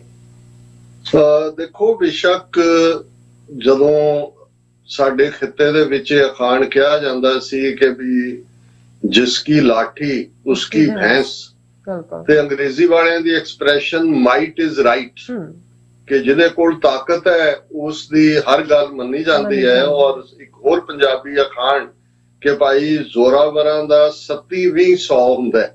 ਪਹਾੜਾ ਤਾਂ 20-50 ਹੁੰਦਾ ਹੈ, ਪਰ ਜਿਹੜਾ ਜ਼ੋਰਾਵਰ ਹੈ ਜੇ ਡਾਂਗ ਲੈ ਕੇ ਖਲੋਤਾ ਹੈ ਤੇ ਕਹੇ ਵੀ ਕਹਿ 37-20 ਹੈ ਤੇ ਉਹ ਕਹਿਣਾ ਪੈਂਦਾ ਉਸਨੂੰ। ਲੇਕਿਨ ਇਸ ਦੇ ਬਾਵਜੂਦ ਜਦੋਂ ਅਸੀਂ, ਔਰ ਇਹ ਜਿਹੜਾ 37-20 ਵਾਲੀ ਗੱਲ ਹੈ ਅੱਜ ਵੀ, ਉਹ ਬੇਸ਼ੱਕ ਅਸੀਂ ਇੰਟਰਨੈਸ਼ਨਲ ਫੋਰਮਸ ਤੇ ਯੂਨਾਈਟਿਡ ਨੇਸ਼ਨਸ ਦੀ ਗੱਲ ਕਰੀਏ ਜਾਂ ਹੋਰ ਮਨੁੱਖੀ ਹੱਕਾਂ ਦੀ ਗੱਲ ਕਰੀਏ, ਅਲਟੀਮੇਟਲੀ ਵੱਡੀਆਂ ਤਾਕਤਾਂ ਨੂੰ ਕਦੋਂ ਕੀ ਕਿੱਥੇ ਸੂਟ ਕਰਦਾ ਹੈ ਉਹਦੇ ਮੁਤਾਬਕ ਹੀ ਉਹ ਫੈਸਲੇ ਕਰਦੇ ਨੇ। ਫਿਰ ਵੀ ਕੁਝ ਪਲੇਟਫਾਰਮਸ ਜਿਹੜੇ ਵਿਕਟਮ ਹੁੰਦੇ ਨੇ, ਜਿਹੜੇ ਪੀੜਤ ਨੇ, ਜਿਹੜੇ ਜ਼ੁਲਮਾਂ ਦਾ ਸ਼ਿਕਾਰ ਹੋਏ ਲੋਕ ਨੇ, ਉਹਨਾਂ ਨੂੰ ਆਪਣੇ ਰੋਣ ਧੋਣ ਲਈ ਮਿਲ ਜਾਂਦੇ ਨੇ। ਤੇ ਕਈ ਵਾਰ ਤੁਹਾਨੂੰ ਇਸ ਚੋਂ ਵੀ ਸਕੂਨ ਮਿਲਦਾ ਹੈ ਕਿ ਚਲੋ ਤੁਹਾਡੀ ਆਵਾਜ਼ ਤਾਂ ਕਿਤੇ ਪਹੁੰਚੀ, ਕਿਤੇ ਗਈ। ਜਿਵੇਂ ਅਸੀਂ ਜ਼ਿਕਰ ਕੀਤਾ ਹੈ ਕਿ ਜਿਹੜੀ ਹਾਈ ਲੈਵਲ ਪਾਰਲੀਮੈਂਟੇਰੀਅਨ ਡੈਲੀਗੇਸ਼ਨ ਦੇ ਨਾਲ ਵਰਲਡ ਸਿੱਖ ਪਾਰਲੀਮੈਂਟ ਦੇ ਵਫਦ ਦੀ ਮੁਲਾਕਾਤ ਹੁੰਦੀ ਹੈ, ਉਹਦੇ 'ਚ ਅਸੀਂ ਜਿਹੜੀਆਂ ਬਰੀਫਿੰਗਸ, ਕਿਉਂਕਿ ਉਹ ਖੁਦ ਵੀ ਵਿਕਟਮ ਨੇ, ਪੀੜਤ ਨੇ, ਉਹ ਇੱਥੇ ਆਪਣੀ ਕਹਾਣੀ ਸੁਣਾਉਣ ਆਉਂਦੇ ਨੇ। ਔਰ ਜ਼ਾਹਰ ਹੈ ਅਮਰੀਕਾ ਨੇ ਤਾਂ $35-40 ਬਿਲੀਅਨ ਵੀ ਦਿੱਤਾ ਹੈ, ਉਹਨਾਂ ਨੂੰ ਹਥਿਆਰ ਵੀ ਦੇ ਰਹੇ ਨੇ, ਇਹਨਾਂ ਦੇ ਵੱਡੇ ਜਰਨੈਲ ਔਰ ਨੈਟੋ ਦੇ ਉਹ ਉਹਨਾਂ ਦੀ ਸਟ੍ਰੈਟਜੀ ਵੀ ਬਣਾ ਰਹੇ ਨੇ। ਲੇਕਿਨ ਜਦੋਂ ਅਸੀਂ ਸਿੱਖ ਕੌਮ ਦੀ ਗੱਲ ਕਰਦੇ ਹਾਂ ਤੇ ਸਾਡੇ ਕੋਲ ਜਾਂ ਤਾਂ ਗੁਰੂ ਦਾ ਸਹਾਰਾ ਪਰਨਾ ਹੈ ਜਿਹਦੇ ਸਹਾਰੇ ਅਸੀਂ ਇਸ ਸਟਰਗਲ ਨੂੰ ਜਾਰੀ ਰੱਖ ਰਹੇ ਹਾਂ, ਕੌਮ ਖੜੀ ਹੈ, ਤੇ ਜਾਂ ਅਸੀਂ ਆਸ ਕਰਦੇ ਹਾਂ ਕਿ ਇੱਕ ਦਿਨ ਸਾਡੀ ਡਿਫਾਇੰਸ ਇਹ ਰੰਗ ਲਿਆਏਗੀ ਔਰ ਅਲਟੀਮੇਟਲੀ ਜਿਹੜਾ ਹਿੰਦੂਤਵਾ ਦਾ ਜਿਹੜਾ ਇਹ ਰਾਖਸ਼ ਹੈ ਇਸ ਨੂੰ ਖਾਲਸਾ ਪੰਥ ਚਿੱਤ ਕਰੇਗਾ। ਉਸ ਧਰਤੀ ਦੇ ਉੱਤੇ ਸੱਚ, ਹੱਕ, ਇਨਸਾਫ ਦਾ ਸੂਰਜ ਚਮਕੇਗਾ। ਲੋਕਾਂ ਨੂੰ ਇਹਨਾਂ ਦੀ ਜਿਹੜੀ ਹੈ ਗੁਲਾਮੀ ਉਸ ਤੋਂ ਛੁਟਕਾਰਾ ਮਿਲੇਗਾ। ਲੇਕਿਨ ਕਈ ਵਾਰ ਕੁਝ ਫੋਰਮਸ ਐਸੀਆਂ ਵੀ ਨੇ ਜਿੱਥੇ ਜਦੋਂ ਅਸੀਂ ਵੈਸਟ ਦੀ ਗੱਲ ਕਰਦੇ ਹਾਂ, ਜਦੋਂ ਹਿੰਦੂਤਵਾ ਦੇ ਜ਼ੁਲਮਾਂ ਦੇ ਥੱਲੇ ਸਿੱਖ ਕੌਮ ਉਸ ਦਾ ਸ਼ਿਕਾਰ ਹੈ, 20 ਕਰੋੜ ਤੋਂ ਜ਼ਿਆਦਾ ਮੁਸਲਮਾਨ ਜਿਹੜੇ ਨੇ ਉਹ ਦੂਸਰੇ ਦਰਜੇ ਦੇ ਸ਼ਹਿਰੀ ਬਣਾ ਦਿੱਤੇ ਗਏ ਨੇ। ਇਸ ਦੇ ਨਾਲ ਈਸਾਈਆਂ ਦੇ ਉੱਤੇ ਵੀ ਆਪਣੇ ਲੈਵਲ ਦੀ ਪਰਸੀਕਿਊਸ਼ਨ ਹੈ। ਪਰ ਬਹੁਤ ਵਾਰ ਮਜ਼ਹਬ ਦੇ ਨਾਲ ਵੀ ਵੈਸਟ, ਕਿਉਂਕਿ ਮੋਰ ਪਾਵਰ ਸੀਕਰ ਜਾਂ ਮਨੀ ਸੀਕਰ ਇਹਨਾਂ ਦੀਆਂ ਨੀਤੀਆਂ ਨੇ, ਜਦੋਂ ਇਹਨਾਂ ਦੀਆਂ NGOs ਔਰ ਦੂਸਰੀਆਂ ਜਿਹੜੀਆਂ ਉੱਥੇ ਆਪਰੇਟ ਕਰਦੀਆਂ ਨੇ ਜਾਂ ਦੂਸਰੀਆਂ ਹੋਰ ਗਰੁੱਪ ਫੋਰਡ ਫਾਊਂਡੇਸ਼ਨ ਦੀਆਂ ਜਾਂ ਦੂਜਾ, ਉਹਨਾਂ ਦੇ ਉੱਤੇ ਵੀ ਹਿੰਦੂਤਵੀਆਂ ਨੇ ਜਿਹੜਾ ਉਹਨਾਂ ਨੂੰ ਬਾਹਰ ਕੱਢ ਕੇ ਆਪਣੀਆਂ ਹਿੰਦੂਤਵੀ ਧਿਰਾਂ ਨੂੰ ਲਿਆਂਦਾ ਹੈ। ਸੋ ਜ਼ਾਹਿਰ ਹੈ ਇਹ ਵੀ ਇੱਕ ਇਹਨਾਂ ਦੀ ਵੀ ਦੁੱਖ ਦੀ ਰਗ ਬਣ ਜਾਂਦੀ ਹੈ। ਔਰ ਇਸ ਸਾਰੇ ਦੇ ਚੱਲਦੇ ਆ, ਜਿਵੇਂ ਜਦੋਂ ਅਸੀਂ ਯੂਨਾਈਟਿਡ ਨੇਸ਼ਨਸ ਦੀ ਹਿਊਮਨ ਰਾਈਟ ਕੌਂਸਲ ਦੀ ਗੱਲ ਕਰਦੇ, ਇੱਕ ਜ਼ਮਾਨਾ ਹੁੰਦਾ ਸੀ ਇਸ ਨੂੰ ਹਿਊਮਨ ਰਾਈਟਸ ਕਮਿਸ਼ਨ ਕਹਿੰਦੇ ਸੀ, ਹੁਣ ਇਹ ਹਿਊਮਨ ਰਾਈਟਸ ਕੌਂਸਲ ਹੈ। ਔਰ ਇਸ ਗੱਲ ਦਾ ਧਿਆਨ ਰਹੇ ਕਿ ਯੂਨਾਈਟਿਡ ਨੇਸ਼ਨਸ ਦਾ ਐਡਮਿਨਿਸਟ੍ਰੇਟਿਵ ਹੈੱਡਕੁਆਰਟਰ ਨਿਊਯਾਰਕ ਹੈ, ਜਿੱਥੇ ਕਿ ਸਤੰਬਰ ਦੇ ਮਹੀਨੇ 'ਚ ਯੂਨਾਈਟਿਡ ਨੇਸ਼ਨਸ ਜਨਰਲ ਅਸੈਂਬਲੀ ਹੁੰਦੀ ਹੈ। ਲੇਕਿਨ ਜਿਹੜਾ ਸਪੈਸੀਫਿਕ ਯੂਨਾਈਟਿਡ ਨੇਸ਼ਨਸ ਦਾ ਹਿਊਮਨ ਰਾਈਟਸ ਵਿੰਗ ਹੈ, ਜਿਸ ਦੇ ਲਈ ਲਫ਼ਜ਼ ਹੁਣ ਕਮਿਸ਼ਨ ਦੀ ਥਾਂ ਹਿਊਮਨ ਰਾਈਟਸ ਕੌਂਸਲ ਹੈ, ਉਹਦਾ ਹੈੱਡਕੁਆਰਟਰ ਜਨੀਵਾ ਦੇ ਵਿੱਚ ਹੈ। ਔਰ ਇਹ ਜਨੀਵਾ ਬੇਸਡ ਹਿਊਮਨ ਰਾਈਟ ਕੌਂਸਲ ਦੁਨੀਆ ਭਰ ਦੀਆਂ ਹਿਊਮਨ ਰਾਈਟਸ ਆਰਗੇਨਾਈਜੇਸ਼ਨਸ, NGOs, ਉਹਨਾਂ ਦਾ ਪਲੇਟਫਾਰਮ ਵੀ ਹੈ ਕਹਿਣ ਦਾ। ਔਰ ਇਹਦੇ ਨਾਲ ਹਿਊਮਨ ਰਾਈਟ ਕੌਂਸਲ ਦੇ ਵਿੱਚ ਜਿਹੜੇ ਮੈਂਬਰ UN ਦੇ ਰੈਗੂਲਰ ਮੈਂਬਰ ਨੇ, ਜਿਹੜੇ UN ਦੇ ਮੈਂਬਰ ਦੇਸ਼ ਜਿਹਨਾਂ 'ਚ 194 ਜਨਾਂ ਦੀ ਗਿਣਤੀ ਹੈ, ਤੇ ਸ਼ਾਇਦ ਇਸ ਹਿਊਮਨ ਰਾਈਟ ਕੌਂਸਲ ਦੇ ਵਿੱਚ ਹੁਣ ਮੈਨੂੰ ਨੰਬਰ ਯਾਦ ਨਹੀਂ ਹੈ, 40 ਦੇ ਕਰੀਬ ਇਹ ਮੁਲਕ ਹੁੰਦੇ ਨੇ। ਸੋ ਉਹਦੇ 'ਚ ਇਹ ਵੀ ਹੁੰਦਾ ਵੀ ਇਹ ਸਿਲਸਿਲੇਵਾਰ ਜਿਸ ਮੁਲਕ ਦੇ ਵਿੱਚ ਉਹਨਾਂ ਨੇ ਉਹਦੇ ਤੇ ਫੋਕਸ ਕਰਨਾ ਹੈ, ਉਸ ਦੇ ਲਈ ਉਹ ਲਫ਼ਜ਼ ਯੂਨੀਵਰਸਲ ਪੀਰੀਓਡਿਕ ਰਿਵਿਊ UPR ਕਹਿੰਦੇ ਨੇ, ਕਿ ਵੀ ਓਵਰਆਲ ਰਿਵਿਊ ਕੰਟਰੀ ਵਾਈਜ਼ ਕਰਦੇ ਨੇ। ਸੋ ਇਸ ਵਾਰ 2022 ਦੇ ਵਿੱਚ ਇੰਡੀਆ ਦੀ ਵਾਰੀ ਸੀ ਜਿਹਦਾ ਕਿ ਯੂਨੀਵਰਸਲ ਪੀਰੀਓਡਿਕ ਰਿਵਿਊ ਦਾ ਸੀ ਪਾਰਟ। ਸਾਨੂੰ ਇਸ ਗੱਲ ਦਾ 3 ਮਹੀਨੇ ਪਹਿਲਾਂ ਪਤਾ ਲੱਗਾ, ਪਰ ਇਹ ਟੂ ਲੇਟ ਸੀ ਕਿ ਅਸੀਂ ਆਪਣੇ ਇੱਥੋਂ ਦੇ ਲੈਵਲ ਤੇ ਕੋਈ ਰਿਪਰੈਜ਼ੈਂਟੇਸ਼ਨ ਦੇ ਸਕਦੇ। ਮੈਨੂੰ ਨਹੀਂ ਪਤਾ ਹੈ ਕਿਉਂਕਿ ਮੈਂ ਟਰੈਵਲ ਕਰ ਰਿਹਾ। ਹੋ ਸਕਦਾ ਹੈ ਯੂਰਪ ਵਿਚਲੀਆਂ ਸਿੱਖ ਹਿਊਮਨ ਰਾਈਟਸ ਆਰਗੇਨਾਈਜੇਸ਼ਨ ਚੋਂ ਕਿਸੇ ਨੇ ਜਾਂ NGO ਨੇ ਆਪਣੀ ਰਿਪਰੈਜ਼ੈਂਟੇਸ਼ਨ ਦਿੱਤੀ ਹੋਏ, ਪਰ ਜਿਹੜੀ ਮੀਡੀਆ 'ਚ ਖਬਰ ਹੈ ਔਰ ਇਹ ਲਾਈਵ ਹੀ ਇੰਡੀਅਨ ਮੀਡੀਆ ਨਹੀਂ ਹੋਈ ਹੈ, ਇਹਨਾਂ ਦੀ ਪ੍ਰਮੁਖਤਾ ਕਿ ਹੁਣ ਉਸ ਹਿਊਮਨ ਰਾਈਟਸ ਕੌਂਸਲ ਦੇ ਯੂਨੀਵਰਸਲ ਪੀਰੀਓਡਿਕ ਰਿਵਿਊ ਦੇ ਵਿੱਚ ਇੰਡੀਆ ਦੀ ਖਾਸੀ ਭੁਗਤ ਸਵਾਰੀ ਗਈ। ਹੁਣ ਭੁਗਤ ਸਵਾਰਨਾ ਵੀ 76 ਇਹਨਾਂ ਨੂੰ ਚੰਗੇ ਫਿਰੇ, ਔਰ ਉਹਦੇ 'ਚ ਪੂਰੀ ਡੀਟੇਲ ਹੈ ਕਿ ਕਿਹਨਾਂ ਮੁਲਕਾਂ ਨੇ ਭਾਰਤ ਦੇ ਵਿੱਚ ਕੀ ਹੋ ਰਿਹਾ, ਘੱਟ ਗਿਣਤੀਆਂ ਨਾਲ ਔਰਤਾਂ ਦੇ ਰੇਪ ਦਾ ਕੇਸਿਸ ਔਰ ਬਾਕੀ ਜਿਹੜੇ ਇਸ਼ੂ ਨੇ, ਬੱਚਿਆਂ ਦਾ ਸ਼ੋਸ਼ਣ, ਇਹ ਸਾਰੇ ਇਸ਼ੂ ਨੇ। ਔਰ ਮੈਂ ਇਸ ਰਿਪੋਰਟ ਦੇ ਉੱਤੇ ਬਰੀਫ ਇਹੀ ਕਹਿਣਾ ਚਾਹੁੰਦਾ ਕਿ ਭਾਈ ਇਹ ਜਿਹੜਾ ਉਹਨਾਂ ਨੇ ਇਹਦੀ ਓਪਨਿੰਗ ਹੀ ਇਹ ਹੈ ਕਿ at the human right council session in Geneva, Greece urges India to ensure full implementation of freedom of religion, and Germany expresses concern about the status of human rights। ਕਿ ਜਰਮਨ ਨੇ, ਔਰ ਪਹਿਲੀ ਵਾਰ ਅਸੀਂ ਦੇਖ ਰਹੇ ਹਾਂ ਕਿ ਇਸ ਲੈਵਲ ਦੇ ਉੱਤੇ ਯੂਰਪ ਦੇ ਮੁਲਕ ਜਿਹੜੇ ਨੇ ਉਹ ਭਾਰਤ ਨੂੰ ਛਿੱਤਰ ਫੇਰ ਰਹੇ ਨੇ। ਜਰਮਨ ਨੇ ਕਿਹਾ ਕਿ ਭਾਈ ਤੁਸੀਂ ਹਿਊਮਨ ਰਾਈਟਸ ਵਾਇਲੇਟ ਕਰ ਰਹੇ ਹੋ, ਔਰ ਇਟਲੀ ਨੇ ਇਸ ਦੇ ਉੱਤੇ, ਗ੍ਰੀਸ ਨੇ ਇਹ ਕਿਹਾ ਕਿ ਵੀ ਫਰੀडम ਆਫ ਰਿਲੀਜਨ ਜਿਹੜੀ ਹੈ ਤੁਹਾਡੀ ਖਤਰੇ 'ਚ ਹੈ। ਔਰ ਇਹ ਸਾਰੇ ਦੇ ਚੱਲਦੇ ਆ ਖਾਸ ਤੌਰ ਤੇ ਲਗਜ਼ਮਬਰਗ ਵਰਗਾ ਛੋਟਾ ਜਿਹਾ ਮੁਲਕ ਵੀ immediately release all human rights defenders, said Luxembourg in its suggestions at the UPR। और UPR ਜਿਵੇਂ ਮੈਂ ਕਿਹਾ यूनिवर्सल पीरियोडिक रिव्यू लक्समबर्ग छोटा जिहा उन्होंने भी कहा भी सारे पोलिटिकल डिसिडेंट छड्डो।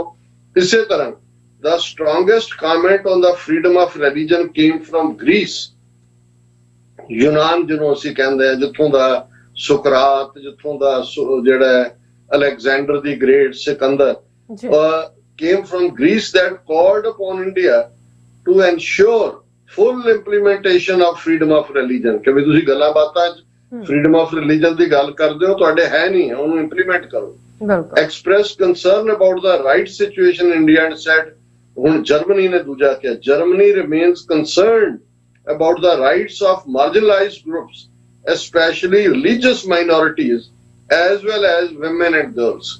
ਹੁਣ ਇਹ ਵੀ ਜਦੋਂ ਅਸੀਂ ਸਿੱਖਾਂ ਦੀ ਜਾਂ ਡਾਇਸਪੋਰਾ ਪਾਵਰ ਦੀ ਗੱਲ ਕਰਦੇ ਹਾਂ, ਉਹ ਜਰਮਨੀ ਹੋਏ, ਇਟਲੀ ਹੋਏ, ਗ੍ਰੀਸ ਹੋਏ, ਸਿੱਖ ਉਹਨਾਂ ਮੁਲਕਾਂ 'ਚ ਵੀ, ਕਿਉਂਕਿ ਅਜੇ ਨੰਬਰ ਬਹੁਤਾ ਨਹੀਂ ਹੈ, ਇਸ ਲਈ ਅਸੀਂ ਇਸ ਪਲੇਟਫਾਰਮ ਤੋਂ ਬਹੁਤ ਵਾਰ ਉਹਨਾਂ ਨੂੰ ਰੈਕਗਨਾਈਜ਼ ਨਹੀਂ ਕਰ ਪਾਏ, ਪਰ ਉਹ ਵੀ ਆਪਣੇ ਤੌਰ ਤੇ ਕੁਛ ਨਾ ਕੁਛ ਕਰਦੇ ਰਹਿੰਦੇ ਨੇ, ਰਿਪੋਰਟਾਂ ਦਿੰਦੇ ਨੇ, ਮਿਲਦੇ ਨੇ।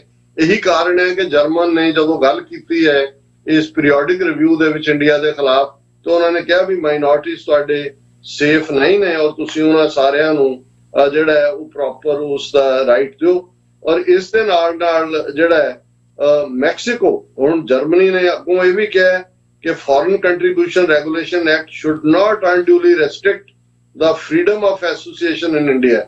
ਇਹ ਉਸ ਐਕਟ ਦੇ ਉੱਤੇ ਜਿਹੜਾ ਉਹਨਾਂ ਨੇ ਕਾਫੀ ਤੰਜ਼ ਕੀਤੀ ਹੈ ਔਰ ਇਹ ਉਹਨਾਂ ਨੇ ਨਾਲ ਦੀ ਨਾਲ ਜਰਮਨ ਵਾਲਿਆਂ ਦੀ ਬਹੁਤ ਅੱਗੇ ਜਾ ਕੇ ਸਟੇਟਮੈਂਟ ਵੀ ਆਈ ਹੈ ਕਿ German representative calls upon India to strengthen the national human rights commission and said discrimination against Dalit should end. ये बड़ी खुशी वाली गल है कि भी ये दलित फैक्टर कि किवें जात पाती सिस्टम भारत दे सिस्टम च इनहेरेंट है। जे जर्मन इहदा नोटिस लैंदा है और उहदे च इंडिया नूं ग्रिल कर रहा है कि भाई इस दे उत्ते तुसीं गल करो।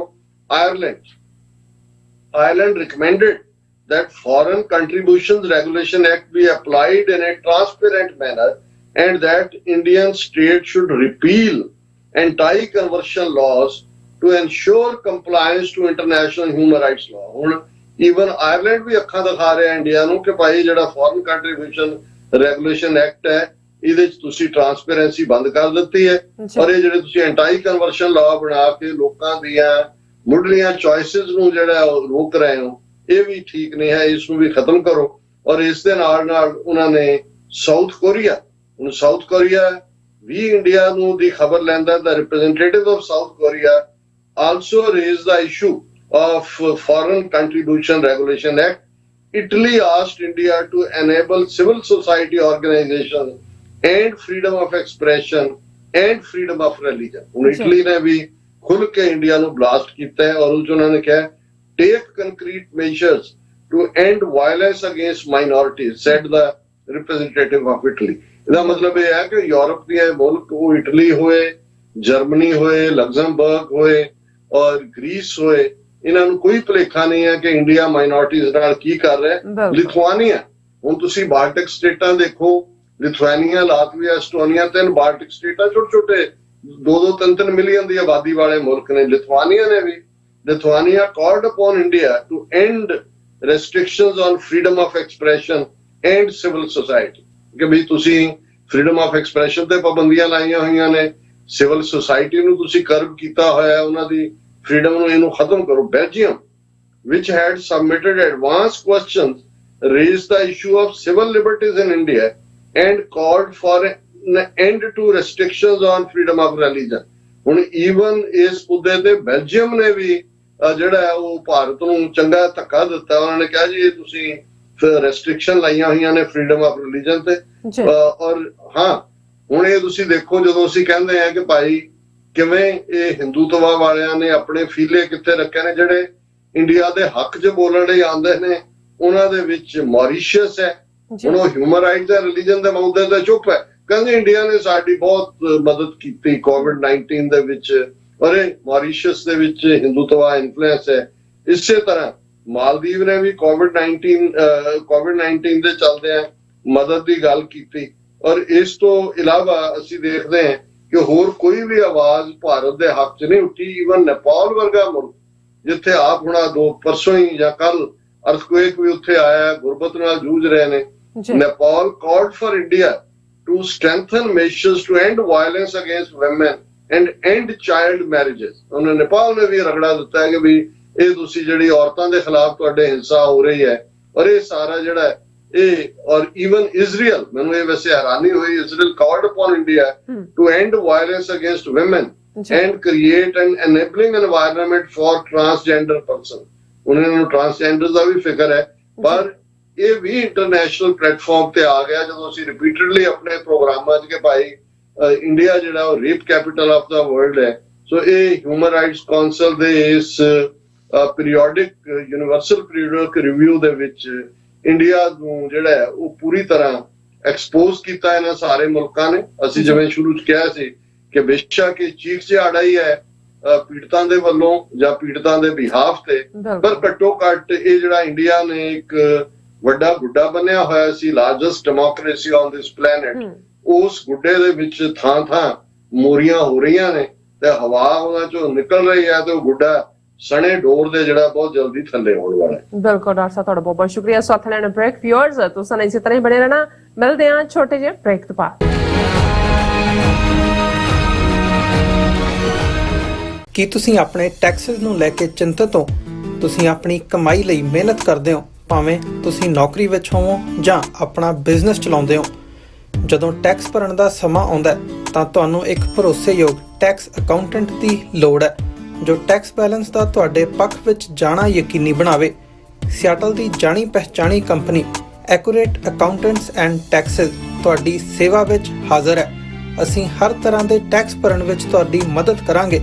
ਟੈਕਸ ਸੰਬੰਧੀ ਕਿਸੇ ਵੀ ਤਰ੍ਹਾਂ ਦੇ ਸਵਾਲ ਲਈ ਅੱਜ ਹੀ ਸਾਡੇ ਤੱਕ ਪਹੁੰਚ ਕਰੋ। Accurate accountants and Texas.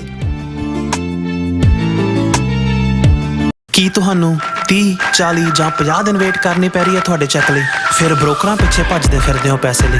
ਬਹੁਤ ਜ਼ਿਆਦਾ ਟਾਈਮ ਵੇਸਟ ਹੋ ਜਾਂਦਾ ਇੱਦਾਂ ਤਾਂ। ਜੇ ਤੁਸੀਂ ਅੱਜ ਹੀ ਪੈਸੇ ਲੈਣੇ ਤਾਂ ਬਾਬ ਟੇਲ ਨੂੰ ਕਾਲ ਕਰੋ। ਬਾਬ ਟੇਲ ਤੁਹਾਡੀਆਂ ਇਨਵੋਇਸਿਸ ਸੇਮ ਡੇ ਫੰਡ ਕਰ ਸਕਦੇ ਹਨ for a small fee, no contract, no reserve and no hidden fees। ਅੱਜ ਹੀ ਕਾਲ ਕਰੋ ਬਾਬ ਟੇਲ ਨੂੰ ਤੇ ਤੁਹਾਡਾ ਪਹਿਲਾ ਮਹੀਨਾ ਫ੍ਰੀ।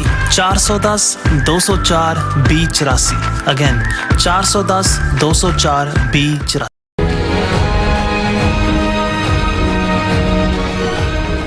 ਦਰਸ਼ਕੋ, ਬ੍ਰੇਕ ਤੋਂ ਬਾਅਦ ਤੁਹਾਡਾ ਸਭ ਦਾ ਭਰਪੂਰ ਸਵਾਗਤ ਹੈ। ਸੋ ਵਿਊਅਰਸ, ਥਰਡ ਵਾਲੇ ਸੈਗਮੈਂਟ ਦੇ ਵਿੱਚ ਆਪਾਂ ਗੱਲਬਾਤ ਕਰਨ ਜਾ ਰਹੇ ਹਾਂ ਕਰਤਾਰਪੁਰ ਸਾਹਿਬ ਲਾਂਘੇ ਦੇ ਬਾਰੇ। ਸੋ 9 ਨਵੰਬਰ ਨੂੰ ਕਰਤਾਰਪੁਰ ਸਾਹਿਬ ਦਾ ਜਿਹੜਾ ਲਾਂਘਾ ਸੀ ਉਹ ਖੁੱਲਿਆ ਸੀ ਔਰ 3 ਸਾਲ ਹੋ ਚੁੱਕੇ ਨੇ। ਔਰ ਕਰਤਾਰਪੁਰ ਸਾਹਿਬ ਦੀਆਂ ਸਿੱਖ ਸੰਗਤਾਂ ਤੇ ਪ੍ਰਬੰਧਕ ਕਮੇਟੀ ਵੱਲੋਂ ਔਰ ਪਾਕਿਸਤਾਨੀ ਆਵਾਮ ਵੱਲੋਂ ਜਿਹੜੇ ਇਸ ਲਾਂਘੇ ਦੀ ਖੁਸ਼ੀ ਵਿੱਚ ਜਿਹੜੇ ਵਿਸ਼ੇਸ਼ ਜਿਹੜੇ ਸਮਾਗਮ ਵੀ ਹੋਏ ਨੇ ਔਰ ਕੇਕ ਵੀ ਕੱਟਿਆ ਗਿਆ ਹੈ। ਔਰ ਕਰਤਾਰਪੁਰ ਸਾਹਿਬ ਦੇ ਲਾਂਘੇ ਦੀ ਅਹਿਮੀਅਤ ਬਾਰੇ ਗੱਲਬਾਤ ਕਰਾਂਗੇ ਔਰ ਇਸ ਨੇ ਕਿਵੇਂ ਪਾਕਿਸਤਾਨੀ ਕੌਮ ਅਤੇ ਸਿੱਖਾਂ ਨੂੰ ਕਰੀਬ ਲੈ ਕੇ ਆਂਦਾ। ਸੋ ਇਸ ਬਾਰੇ ਆਪਾਂ ਗੱਲਬਾਤ ਕਰਨ ਜਾ ਰਹੇ ਹਾਂ। ਸੋ ਅਸੀਂ ਚਾਹਾਂਗੇ ਕਿ ਤੁਸੀਂ ਇਸੇ ਤਰ੍ਹਾਂ ਬਣੇ ਰਹਿਣਾ, ਦੇਖਣ ਸੁਣ ਲਈ ਐਂਡ ਲਿਖਣ ਲਈ ਤੁਹਾਡਾ ਸਭ ਦਾ ਬਹੁਤ ਬਹੁਤ ਸ਼ੁਕਰੀਆ। ਸੋ ਡਾਕਟਰ ਸਾਹਿਬ, ਕੀ ਵਿਚਾਰਾਂ ਨੇ? ਦੇਖੋ, ਕੁਝ ਘਟਨਾਵਾਂ ਇਤਿਹਾਸਕ ਹੁੰਦੀਆਂ ਨੇ ਜੀ, ਕੁਝ ਉਹ ਹੁੰਦੀਆਂ ਨੇ ਕਿ ਜਿਹੜੀਆਂ ਇਤਿਹਾਸਕ ਹੋਣ ਦੇ ਨਾਲ ਨਾਲ ਜਿਨ੍ਹਾਂ ਨੂੰ ਕਦੇ ਇੰਪੋਸੀਬਲ ਸਮਝਿਆ ਜਾਂਦਾ ਸੀ ਜਾਂ ਅਸੰਭਵ ਸਮਝਿਆ ਜਾਂਦਾ ਸੀ ਨਾ ਜਾਂ ਨਾਮੁਮਕਿਨ ਮੰਨਿਆ ਜਾਂਦਾ ਸੀ, ਉਸ ਕਿਸੇ ਦਾ ਵੀ ਉਸ ਕਿਸਮ ਦੀ ਘਟਨਾ ਦਾ ਵਾਪਰ ਜਾਣਾ। ਸੋ ਮੈਂ ਸਮਝਦਾ ਕਿ ਵੀ ਦੁਨੀਆ ਵਾਲੇ ਜਦੋਂ ਕਿਸੇ ਸਿਚੁਏਸ਼ਨ ਨੂੰ ਦੇਖਦੇ ਨੇ ਉਹਨਾਂ ਦੇ ਕੋਲ ਸਿਆਸੀ, ਆਰਥਿਕ, ਸਮਾਜਿਕ ਜਾਂ ਹੋਰ ਲਾਅ ਆਫ ਦਾ ਨੀਡ ਇਹਦੇ ਥੱਲੇ ਉਹ ਕੱਢਣਗੇ। ਪਰ ਅਸੀਂ ਰੱਬ 'ਚ ਯਕੀਨ ਰੱਖਣ ਵਾਲੇ ਲੋਕ ਜਾਂ ਰੱਬ 'ਚ ਯਕੀਨ ਰੱਖਣ ਵਾਲੀਆਂ ਕੌਮਾਂ, ਅਸੀਂ ਇਹ ਸਮਝਦੇ ਹਾਂ ਕਿ ਬਹੁਤ ਕੁਝ ਕਿਵੇਂ ਰੱਬ ਦੇ ਹੁਕਮ ਦੇ ਵਿੱਚ, ਰੱਬ ਦੇ ਭਾਣੇ ਦੇ ਵਿੱਚ ਕਿਵੇਂ ਸੰਭਵ ਹੁੰਦਾ ਹੈ। 47 ਦੀ ਲੀਕ ਖਿੱਚੀ ਗਈ ਔਰ 174 ਦੇ ਕਰੀਬ ਗੁਰਦੁਆਰਾ ਸਾਹਿਬ, ਇਤਿਹਾਸਕ ਗੁਰਦੁਆਰਾ ਸਾਹਿਬ ਪਾਕਿਸਤਾਨ ਦੀ ਸਰਜ਼ਮੀਨ ਦਾ ਹਿੱਸਾ ਬਣੇ, ਜਿਨ੍ਹਾਂ ਦੇ ਵਿੱਚ ਸਾਡੇ ਮੁਕੱਦਸ ਨਨਕਾਣਾ ਸਾਹਿਬ ਔਰ ਕਰਤਾਰਪੁਰ ਸਾਹਿਬ, ਜਿਨ੍ਹਾਂ ਨੂੰ ਅਸੀਂ ਜੇ ਇਸਲਾਮਿਕ ਪਾਰਲੇ 'ਚ ਕਹਿਣਾ ਹੋਏ ਤੇ ਸਾਡਾ ਮੱਕਾ ਤੇ ਮਦੀਨਾ, ਗੁਰੂ ਨਾਨਕ ਸਾਹਿਬ ਜਿੱਥੇ ਉਹ ਇਸ ਦੁਨੀਆ ਦੇ ਵਿੱਚ ਪ੍ਰਗਟ ਹੋਏ, ਪ੍ਰਕਾਸ਼ਮਾਨ ਹੋਏ, ਉਹ ਨਨਕਾਣਾ ਸਾਹਿਬ ਦੀ ਸਰਜ਼ਮੀਨ ਤੇ ਜਿੱਥੇ ਉਹ ਆਰਾਮ ਫਰਮਾ ਰਹੇ ਨੇ ਕਰਤਾਰਪੁਰ ਸਾਹਿਬ ਦੀ ਧਰਤੀ। ਸੋ ਜ਼ਾਹਿਰ ਹੈ ਨਹਿਰੂ ਲਿਆਕਤ ਅਲੀ ਪੈਕਟ ਹੋਇਆ 1950 ਦੀ ਬਿਗਨਿੰਗ 'ਚ। ਸਿਰਫ 3000 ਸਿੱਖਾਂ ਨੂੰ 1 ਸਾਲ ਦੇ ਵਿੱਚ ਪਾਕਿਸਤਾਨ ਜਾਣ ਦੀ ਇਜਾਜ਼ਤ ਮਿਲੀ 4 ਮੌਕਿਆਂ ਤੇ, ਔਰ ਉਹ ਵੀ 4000 ਸਿੱਖਾਂ ਨੂੰ ਕਿ 2000 ਸਿੱਖ ਗੁਰੂ ਨਾਨਕ ਸਾਹਿਬ ਦੇ ਪ੍ਰਗਟ ਦਿਹਾੜੇ ਦੇ ਉੱਤੇ, ਪ੍ਰਕਾਸ਼ ਦਿਹਾੜੇ ਤੇ, 1000 ਸਿੱਖ ਵਿਸਾਖੀ ਤੇ, 500 ਜਿਹੜਾ ਉਹ ਸ਼ਹੀਦੀ ਪੁਰਬ ਗੁਰੂ ਅਰਜਨ ਸਾਹਿਬ ਔਰ 500 ਮਹਾਰਾਜਾ ਰਣਜੀਤ ਸਿੰਘ ਦੀ ਬਰਸੀ ਦੇ ਮੌਕੇ। ਉਹ ਵੀ ਬੰਦ ਗੱਡੀਆਂ ਦੇ ਵਿੱਚ, ਕਾਲੇ ਸ਼ੀਸ਼ੇ, ਕਾਲੇ ਕਾਗਜ਼ ਲੱਗੇ ਹੋਏ, ਸਿਰਫ ਗੁਰਦੁਆਰੇ ਤੱਕ ਉਹਨਾਂ ਨੇ ਜਾਣਾ, ਉੱਥੋਂ ਹੀ ਜਿਹੜਾ ਉਹਨਾਂ ਨੂੰ ਬੰਦ ਵਾਪਸ ਭੇਜ ਦੇਣਾ। ਇਹ ਸਿਲਸਿਲਾ ਕਈ ਦਹਾਕੇ ਜਾਰੀ ਰਿਹਾ ਔਰ 47 ਤੋਂ ਬਾਅਦ ਸਿੱਖ ਕੌਮ ਨੇ ਆਪਣੀ ਅਰਦਾਸ ਦੇ ਵਿੱਚ ਇਹ ਸ਼ਬਦ, ਇਹ ਲਫ਼ਜ਼ ਸ਼ਾਮਲ ਕੀਤੇ ਕਿ ਹੇ ਅਕਾਲ ਪੁਰਖ, ਆਪਣੇ ਪੰਥ ਦੇ ਸਦਾ ਸਹਾਈ ਦਾਤਾਰ ਜੀਓ। ਸ਼੍ਰੀ ਨਨਕਾਣਾ ਸਾਹਿਬ ਤੇ ਹੋਰ ਗੁਰਦੁਆਰਿਆਂ ਗੁਰਧਾਮਾਂ ਜਿਨ੍ਹਾਂ ਤੋਂ ਪੰਥ ਨੂੰ ਵਿਛੋੜਿਆ ਗਿਆ ਹੈ, ਤਿਨਾਂ ਦੇ ਖੁੱਲੇ ਦਰਸ਼ਨ ਦੀਦਾਰ ਤੇ ਸੇਵਾ ਸੰਭਾਲ ਦਾ ਦਾਨ ਆਪਣੇ ਪਿਆਰੇ ਖਾਲਸਾ ਜੀ ਨੂੰ ਬਖਸ਼ੋ। ਹੁਣ ਖੁੱਲੇ ਦਰਸ਼ਨ ਦੀਦਾਰ ਕੇ ਬਿਨਾਂ ਰੁਕਾਵਟ ਤੋਂ ਅਸੀਂ ਆ ਜਾ ਸਕੀਏ, ਸਾਡੇ ਲਈ ਉਹ ਦੀਦਾਰ ਪੋਸੀਬਲ ਹੋਣ। ਔਰ ਮੈਂ ਸਮਝਦਾ ਵੀ ਇਹ ਅਰਦਾਸ ਦੀ ਪੂਰਤੀ ਜਦੋਂ ਅਕਸਰ ਇਹ ਉਰਦੂ ਦਾ ਇੱਕ ਕਪਲੇਟ ਰਿਪੀਟਡਲੀ ਦੁਹਰਾਇਆ ਜਾਂਦਾ ਹੈ, ਬਚਪਨ ਤੋਂ ਅਸੀਂ ਸੁਣਦੇ ਰਹੇ, ਲੇਕਿਨ ਮੈਨੂੰ ਇਹ ਲੱਗਦਾ ਵੀ ਅੱਜ ਦੀ ਇਸ ਗੁਫ਼ਤਗੂ ਦੇ ਵਿੱਚ ਇਹ ਰੈਲੇਵੈਂਟ ਹੈ ਕਿ ਖੁਦਾ कबूल करता है दुआ जो दिल से होती है, मगर मुश्किल तो ये है कि ये बड़ी मुश्किल से होती है। पता नहीं केड़े वेले दियां अरदासां इन्हें 70 साल तो हो रही सी, पर एक वक्त बनता चला गया।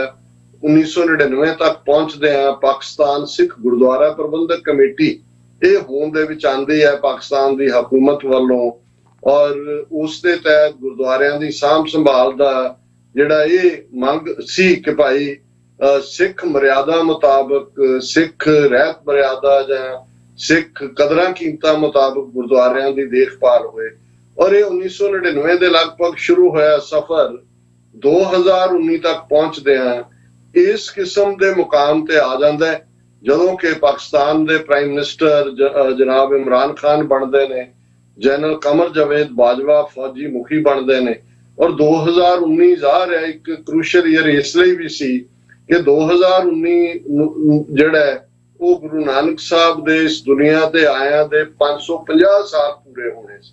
ਹਾਲਾਂਕਿ ਮਜ਼ਹਬ ਮੁਤਾਬਕ ਕੋਈ ਸੈਂਚਰੀ ਜਾਂ ਹਾਫ ਸੈਂਚਰੀ ਜਾਂ ਕੁਆਟਰ ਸੈਂਚਰੀ ਜਾਂ ਗੋਲਡਨ ਜਾਂ ਪਲੈਟੀਨਮ ਜਾਂ ਸਿਲਵਰ ਦਾ ਕੋਈ ਮਤਲਬ ਨਹੀਂ ਹੈ, ਪਰ ਕਈ ਵਾਰ ਕੁਝ ਦਿਨ ਐਸੇ ਮੌਕੇ ਹੁੰਦੇ ਨੇ ਜਿਨ੍ਹਾਂ ਦੇ ਉੱਤੇ ਤੁਸੀਂ ਫੋਕਸ ਕਰਕੇ ਜਿਹੜਾ ਮੈਸੇਜ ਆ ਉਹ ਦੇਣ ਦੀ ਕੋਸ਼ਿਸ਼ ਕਰਦੇ ਹੋ।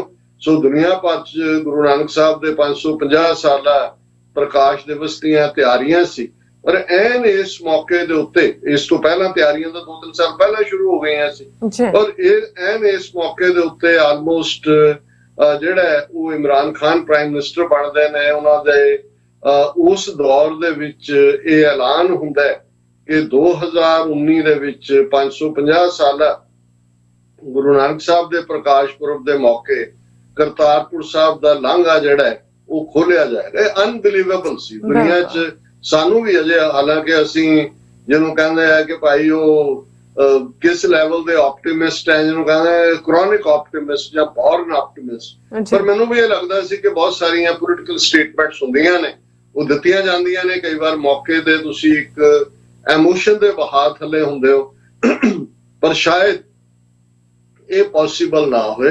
ਪਰ ਇਹ ਕ੍ਰੈਡਿਟ ਇਹਨਾਂ ਦੋਨਾਂ ਸ਼ਖਸੀਅਤਾਂ ਨੂੰ ਜਾਂਦਾ ਹੈ ਕਿ 10 ਮਹੀਨੇ ਦੇ ਰਿਕਾਰਡ ਟਾਈਮ ਦੇ ਵਿੱਚ, 10 ਮਹੀਨੇ ਦਾ ਟਾਈਮ ਸੀ ਜਦੋਂ ਕਿ ਇਹ ਨਵੰਬਰ ਦਾ ਦਿਨ ਆ ਜਾਣਾ ਸੀ, ਕਿ ਕਿਵੇਂ ਭਾਰਤ ਸਰਕਾਰ ਨੇ ਪੈਰ ਤੇ ਰੁਕਾਵਟਾਂ ਖੜੀਆਂ ਕੀਤੀਆਂ, ਕਿੰਨੇ ਇਤਰਾਜ਼ ਲਾਏ, ਕਿੰਨਾ ਕੁਛ ਜਿਹੜਾ ਰੋਕਣ ਦਾ ਯਤਨ ਕੀਤਾ, ਲੇਕਿਨ 9 ਨਵੰਬਰ 2019 ਦੇ ਦਿਨ ਪੂਰੀ ਕੁੱਲ ਦੁਨੀਆ ਨੇ ਦੇਖਿਆ ਜਦੋਂ ਹਜ਼ਾਰਾਂ ਸਿੱਖ ਉਸ ਲਾਂਘੇ ਰਾਹੀਂ ਉਸ ਧਰਤੀ ਤੇ ਪਹੁੰਚੇ ਹੋਏ ਸੀ, ਡਾਇਸਪੋਰਾ ਚੋਂ ਸਿੱਖ ਪਹੁੰਚੇ ਹੋਏ ਸੀ, ਕਿ ਕਰਤਾਰਪੁਰ ਸਾਹਿਬ ਦੇ ਲਾਂਘੇ ਨੂੰ ਖੋਲਣ ਦਾ ਜਿਹੜਾ ਐਲਾਨ ਹੈ ਉਹ ਸੱਚਮੁੱਚ ਹਕੀਕਤ ਦੇ ਵਿੱਚ ਬਦਲ ਜਾਂਦਾ ਹੈ। ਪਰ ਇਹਨਾਂ 10 ਮਹੀਨਿਆਂ 'ਚ ਉਹ ਖੂਬਸੂਰਤ ਕੰਪਲੈਕਸ, ਦੁਨੀਆ 'ਚ ਸਭ ਤੋਂ ਵੱਡਾ ਕੰਪਲੈਕਸ, ਔਰ ਇਸ ਲੈਵਲ ਦੇ ਉੱਤੇ, ਔਰ ਸ੍ਰੀ ਸਾਹਿਬ ਕਿਰਪਾਨ ਦੇ ਨਾਲ ਜਿਹੜਾ ਬਾਹਰ ਉਸ ਨੂੰ ਰੱਖਿਆ ਜਾਂਦਾ ਹੈ, ਇਮਰਾਨ ਖਾਨ ਉਸ ਮੌਕੇ ਦੇ ਉੱਤੇ ਆਉਂਦੇ ਨੇ, ਔਰ ਇਹ ਆਪਣੇ ਆਪ ਦੇ ਵਿੱਚ ਮੈਂ ਸਮਝਦਾ ਵੀ ਹਰ ਗੁਰੂ ਨਾਨਕ ਨਾਮ ਲੈਵਾ ਸਿੱਖ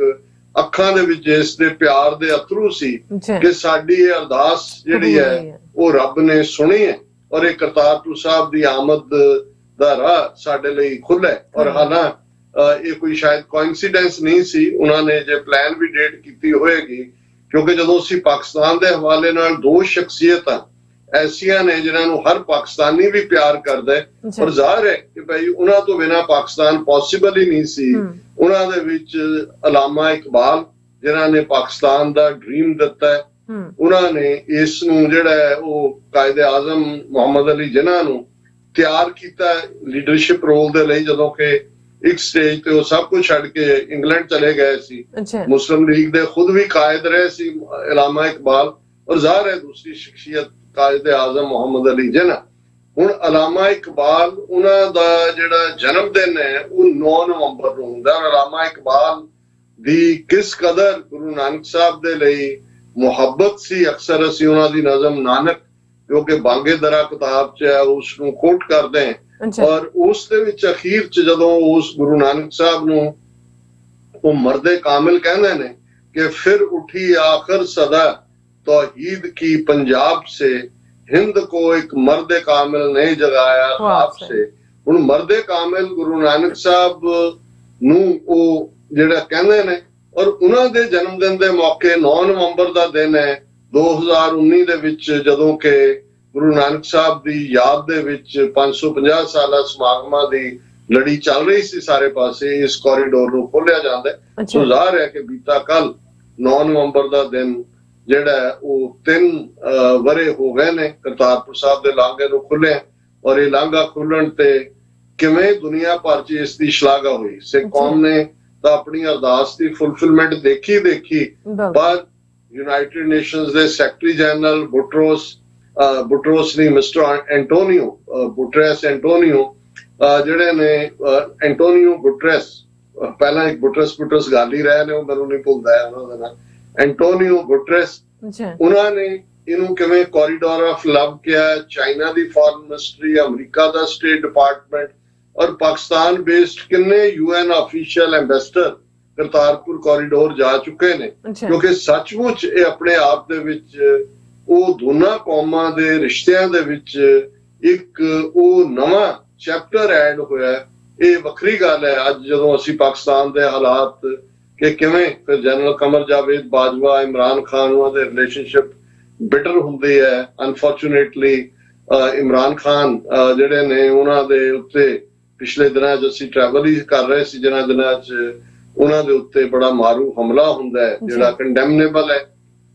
ਉਸ ਤੋਂ ਪਹਿਲਾਂ ਬੜੀਆਂ ਹੋਰ ਡਿਟੇਲ ਜਿਹੜੇ ਪਾਕਿਸਤਾਨ ਦੇ ਬੜੇ ਪ੍ਰੋਮੀਨੈਂਟ ਅਰਸ਼ਦ ਸ਼ਰੀਫ ਜਰਨਲਿਸਟ ਜਿਹਨਾਂ ਦਾ ਕੀਨੀਆ ਦੇ ਵਿੱਚ ਬੜਾ ਬਰੂਟਲੀ ਮਰਡਰ ਕੀਤਾ ਜਾਂਦਾ ਹੈ।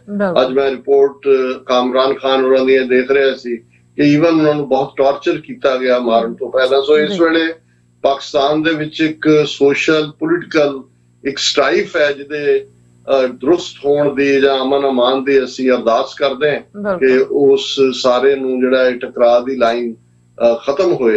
ਲੇਕਿਨ ਅਸੀਂ ਇਹ ਸਮਝਦੇ ਹਾਂ ਕਿ ਪਾਕਿਸਤਾਨ ਨੇ ਔਰ ਖਾਸ ਤੌਰ ਤੇ ਪਾਕਿਸਤਾਨ ਸਿੱਖ ਗੁਰਦੁਆਰਾ ਪ੍ਰਬੰਧਕ ਕਮੇਟੀ ਔਰ ਵੈਕੂ ਟਰਸਟ ਪ੍ਰਾਪਰਟੀ ਬੋਰਡ ਨੇ ਇਸ ਦਿਨ ਨੂੰ ਯਾਦ ਕੀਤਾ 9 ਨਵੰਬਰ ਨੂੰ, ਕਿਉਂਕਿ ਐਤਕੀ ਗੁਰੂ ਨਾਨਕ ਸਾਹਿਬ ਦਾ ਪ੍ਰਕਾਸ਼ ਪੁਰਬ ਤਾਂ 8 ਨਵੰਬਰ ਨੂੰ ਹੋ ਚੁੱਕਾ ਸੀ, ਪਰ ਅਜੇ ਬਹੁਤ ਸਾਰੀ ਸੰਗਤ ਜਿਨ੍ਹਾਂ ਨੂੰ ਭਾਰਤ ਤੋਂ 3000 ਦੇ ਕਰੀਬ ਸਿੱਖ ਗਏ ਨੇ ਉਹ ਉੱਥੇ ਮੌਜੂਦ ਸਨ, ਔਰ ਉਹਨਾਂ ਦੀ ਪ੍ਰੈਜ਼ੈਂਸ ਦੇ ਵਿੱਚ ਔਰ ਪ੍ਰੋਜੈਕਟ ਮੈਨੇਜਰ ਜਿਹੜੇ ਨੇ ਕਰਤਾਰਪੁਰ ਸਾਹਿਬ ਦੇ ਰਾਣਾ ਤਾਰਿਕ ਜਾਵੇਦ ਔਰ ਉਹਨਾਂ ਦੇ ਸਿਕਿਉਰਿਟੀ ਆਫੀਸ਼ੀਅਲ ਜਹੀਰ ਅਬਾਸ, ਇਹਨਾਂ ਸਾਰਿਆਂ ਨੇ ਵੀ ਸ਼ਿਰਕਤ ਕੀਤੀ। ਕੇਕ ਵੀ ਕੱਟਿਆ ਗਿਆ ਔਰ ਮੈਨੂੰ ਚੰਗਾ ਲੱਗਾ ਇਸ ਮੌਕੇ ਤੇ ਜਿਨ੍ਹਾਂ ਨੇ ਇੱਕ 10 ਮਹੀਨੇ ਦੇ ਰਿਕਾਰਡ ਟਾਈਮ 'ਚ ਕਰਤਾਰਪੁਰ ਸਾਹਿਬ ਇਸ ਪ੍ਰੋਜੈਕਟ ਨੂੰ ਕੋਰੀਡੋਰ ਪ੍ਰੋਜੈਕਟ ਨੂੰ ਕੰਪਲੀਟ ਕੀਤਾ ਹੈ, ਉਹਨਾਂ ਨੂੰ ਵੀ ਇਨਵਾਈਟ ਕਰਕੇ ਆਨਰ ਵੀ ਕੀਤਾ ਗਿਆ ਔਰ ਉਹਨਾਂ ਨੇ ਆਪਣੇ ਐਕਸਪੀਰੀਅੰਸ ਦੱਸੇ ਕਿ ਉਹਨਾਂ ਨੂੰ ਕਿਵੇਂ ਇੱਕ ਰੂਹਾਨੀ ਮੋਟੀਵੇਸ਼ਨ ਮਿਲਦੀ ਰਹੀ, ਜਿਸ ਦੇ ਵਿੱਚ ਇੰਜੀਨੀਅਰ ਵੀ ਸੀ, ਬਿਜਲੀ ਦਾ ਕੰਮ ਕਰਨ ਵਾਲੇ ਵੀ ਸੀ, ਸੰਗਮਰਮਰ ਦੀ ਉਸਾਰੀ ਕਰਨ ਵਾਲੇ ਸੀ, ਆਰਕੀਟੈਕਟ ਸੀ ਤੇ ਹੋਰ ਜਿਹੜੇ ਉਸਦੀ ਕੰਸਟਰਕਸ਼ਨ ਨਾਲ ਸੰਬੰਧਿਤ ਅੱਡ-ਅੱਡ ਜਿਹੜੇ ਅਦਾਰੇ ਨੇ ਉਹਨਾਂ ਦੇ ਆਫੀਸ਼ੀਅਲ ਸੀ। ਉਹਨਾਂ ਨੇ ਆਪਣੀਆਂ ਯਾਦਾਂ ਤਾਜ਼ਾ ਕੀਤੀਆਂ ਤੇ ਨਾਲ ਦੀ ਨਾਲ ਸ਼ੇਖੂਪੁਰਾ, ਲਾਹੌਰ, ਸਿਆਲਕੋਟ, ਨਾਰੋਵਾਲ ਤੋਂ ਵੀ ਵੱਡੀ ਗਿਣਤੀ ਸਿੱਖ ਸੰਗਤਾਂ ਮੌਕੇ ਦੇ ਉੱਤੇ ਸਨ ਔਰ ਕੇਕ ਵੀ ਕੱਟਿਆ ਗਿਆ। ਹੁਣ ਵੈਸਟ ਦਾ ਵੀ ਤਾਂ ਇੰਪੈਕਟ ਹੈ, ਸੋ ਅਸੀਂ ਸਮਝਦੇ ਹਾਂ ਵੀ ਸਾਡੇ ਲਈ ਵੀ ਇਹ ਡੇ ਆਫ ਸੈਲੀਬ੍ਰੇਸ਼ਨ ਹੈ ਜਦੋਂ ਸੱਚਮੁੱਚ ਬਾਬੇ ਨਾਨਕ ਦੇ ਨਾਂ ਦਾ ਇੱਕ ਮੁਅੱਜਜ਼ਾ ਉਸ ਧਰਤੀ ਦੇ ਉੱਤੇ ਵਾਪਰਿਆ, ਬਾਬੇ ਨਾਨਕ ਦੀ ਧਰਤੀ ਤੇ ਔਰ ਕਰਤਾਰਪੁਰ ਸਾਹਿਬ ਦਾ ਲਾਂਘਾ ਖੁੱਲਿਆ। ਜੀ ਰਾਜ ਸਾਹਿਬ ਤੁਹਾਡਾ ਬਹੁਤ ਬਹੁਤ ਸ਼ੁਕਰੀਆ। ਸੋ ਇਥੇ ਲੈਣਾ ਬ੍ਰੇਕ। ਵਿਊਅਰਸ ਤੁਸੀਂ ਕਿਤੇ ਨਹੀਂ ਜਾਣਾ, ਮਿਲਦੇ after this short break.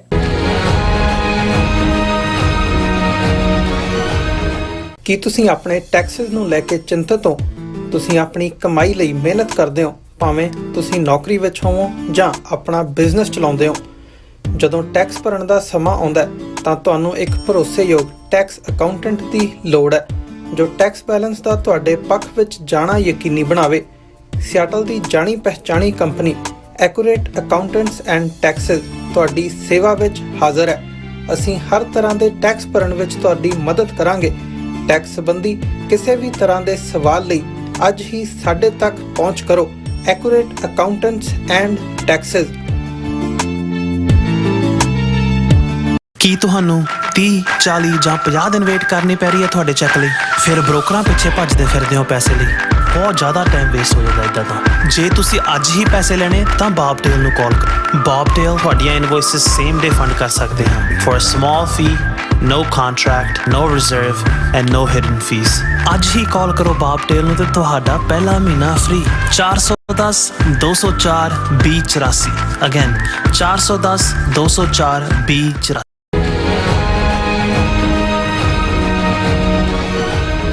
Viewers welcome back on programme. So viewers ਗੱਲਬਾਤ ਕਰਾਂਗੇ ਕਿ ਲਗਭਗ 6 ਮਿਲੀਅਨ ਸਿੱਖ ਭਾਰਤ ਦੇ ਨਕਸ਼ੇ ਦੀ ਕੈਦ ਤੋਂ ਬਾਹਰ ਹਨ।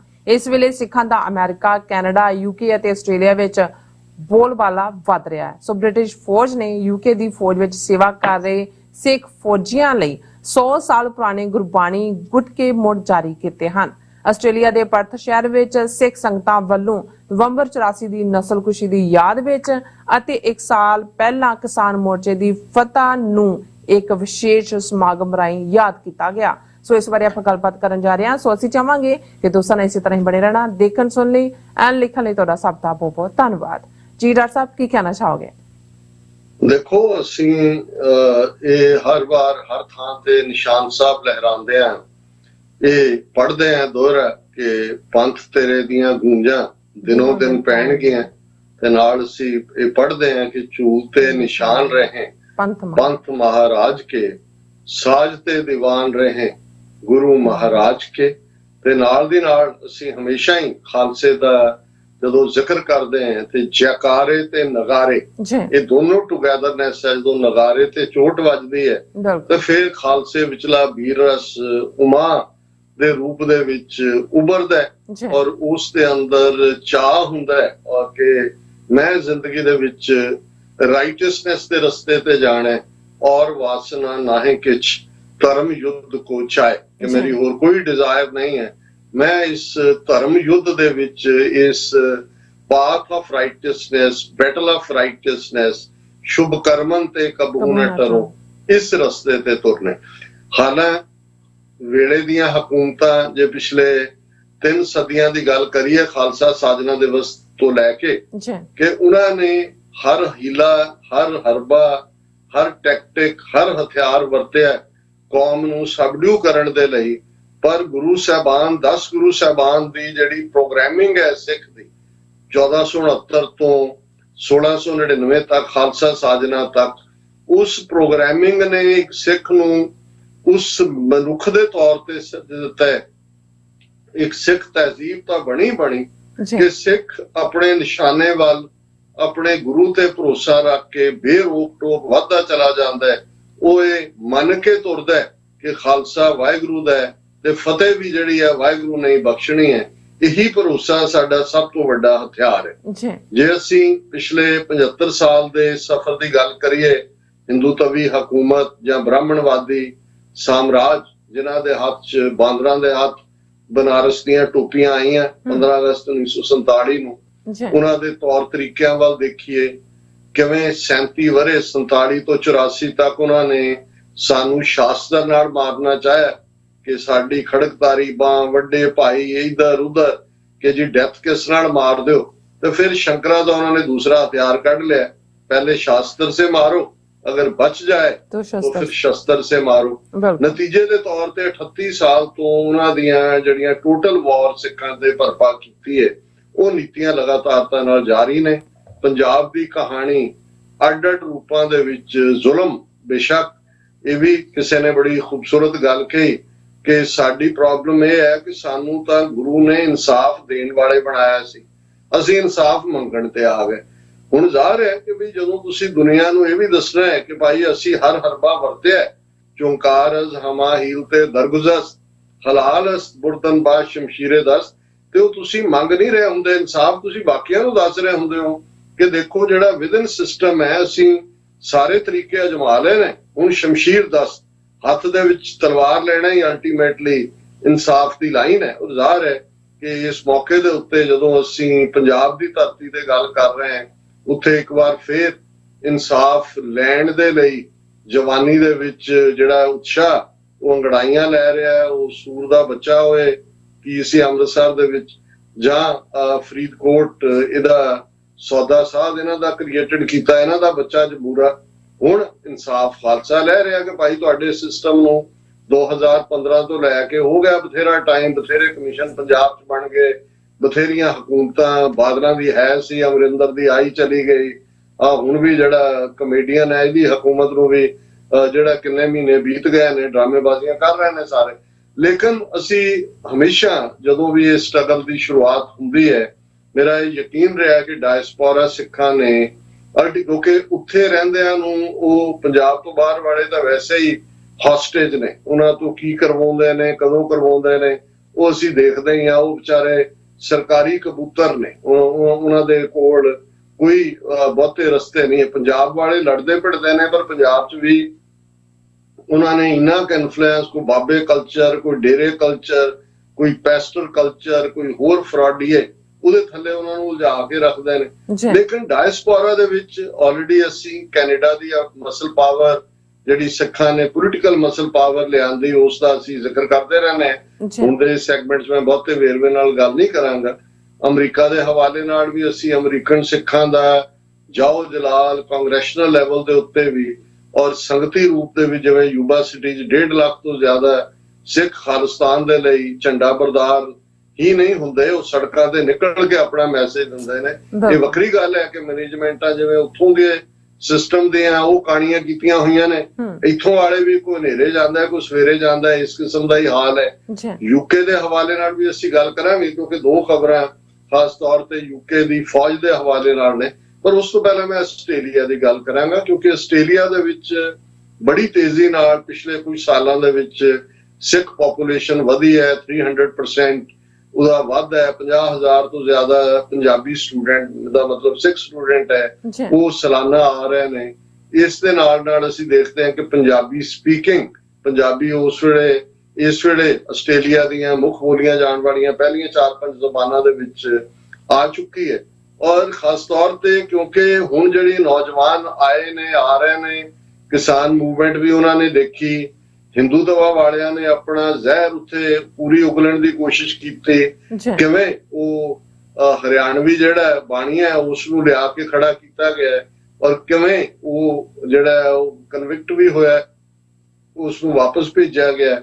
ਔਰ ਇਹ ਗੁੰਡਾਗਰਦੀ ਜਿਵੇਂ ਉਹਨਾਂ ਨੇ ਕੀਤੀ ਔਰ ਜਿਸ ਅੰਦਾਜ਼ ਦੇ ਵਿੱਚ ਆਸਟ੍ਰੇਲੀਆ ਦੀਆਂ ਯੂਨੀਵਰਸਿਟੀਆਂ ਜਿਨ੍ਹਾਂ ਦੀ ਪਹੁੰਚ ਹੈ, ਇਹਨਾਂ ਦੇ ਕੌਂਸੂਲੇਟ ਔਰ ਹਾਈ ਕਮਿਸ਼ਨ ਕਿਸ ਤਰੀਕੇ ਦੇ ਨਾਲ ਔਰ ਹਿੰਦੂਤਵਾ ਦੇ RSS ਵਾਲਿਆਂ ਦੇ ਇਨਫਿਲਟ੍ਰੇਸ਼ਨ, ਉਹ ਅਸੀਂ ਅੱਡ-ਅੱਡ ਮੌਕਿਆਂ ਤੇ ਗੱਲ ਕਰਦੇ ਹਾਂ। ਪਰ ਇਹਦੇ ਬਾਵਜੂਦ ਕਿਵੇਂ ਵਿਦਨ ਆਸਟ੍ਰੇਲੀਅਨ ਆਰਮੀ ਸਿੱਖ ਯੂਨਿਟ ਬਣਾਉਣ ਦੀ ਗੱਲ ਜਿਹਨੂੰ ਇਹਨਾਂ ਦਾ ਆਪਣਾ ਜਿਹੜੇ ਖੜੇ ਕੀਤੇ ਨੇ ਉਹਨਾਂ ਨੇ ਡਿਨਾਈ ਕਰਨ ਦੀ ਕੋਸ਼ਿਸ਼ ਕੀਤੀ, ਪਰ ਇਹਨਾਂ ਨੇ ਮੂੰਹ ਦੀ ਖਾਧੀ ਕਿਉਂਕਿ ਉਹਨਾਂ ਨੇ ਤਾਂ ਆਫੀਸ਼ੀਅਲੀ ਇਸ਼ਤਿਹਾਰ ਦੋ ਗੁਰਦੁਆਰਿਆਂ 'ਚ ਦਿੱਤੇ ਕਿ ਜੀ ਅਸੀਂ ਉੱਥੇ ਆਉਣਾ, ਇਸ ਦੇ ਲਈ ਜਿਹੜਾ ਉਹ ਜਾਣਕਾਰੀ ਦੇਣ। ਸੋ ਇਸ ਸਾਰੇ ਦੇ ਚੱਲਦੇ ਆ ਅਸੀਂ ਉਹਨਾਂ ਆਪਣੇ ਨੌਜਵਾਨ ਸਿੰਘਾਂ ਸਿੰਘਣੀਆਂ ਦੇ ਸ਼ੁਕਰਗੁਜ਼ਾਰ ਹੈ ਜਿਹੜੇ ਕਿ ਹਰ ਮੌਕੇ ਦੇ ਉੱਤੇ ਖਾਸ ਤੌਰ ਤੇ ਇਹਦੇ ਬਾਵਜੂਦ ਕਿ ਗੁਰਦੁਆਰਿਆਂ ਦੇ ਵਿੱਚ ਬੈਠੀ ਉਹੀ ਪ੍ਰੋ ਐਸਟੈਬਲਿਸ਼ਮੈਂਟ ਲਾਈਨ ਜਿਨ੍ਹਾਂ ਦੇ ਕਿਤੇ ਨਾ ਕਿਤੇ ਹਿੱਤ ਜੁੜੇ ਹੋਏ ਨੇ ਉਹ ਆਪ ਤੱਕ ਹੋਣ। ਕਈ ਤਾਂ ਪਾਸਪੋਰਟ ਜਾਂ ਵੀਜ਼ਾ ਲੈਣ ਤੇ ਹੀ ਖਾਨਦਾਨ ਕੁਰਬਾਨ ਕਰਨ ਨੂੰ ਤਿਆਰ ਹੋ ਜਾਂਦੇ ਨੇ, ਪਰ ਮੈਨੂੰ ਕਦੇ ਬੌਦਰ ਵੀ ਨਹੀਂ ਕਰਦੇ।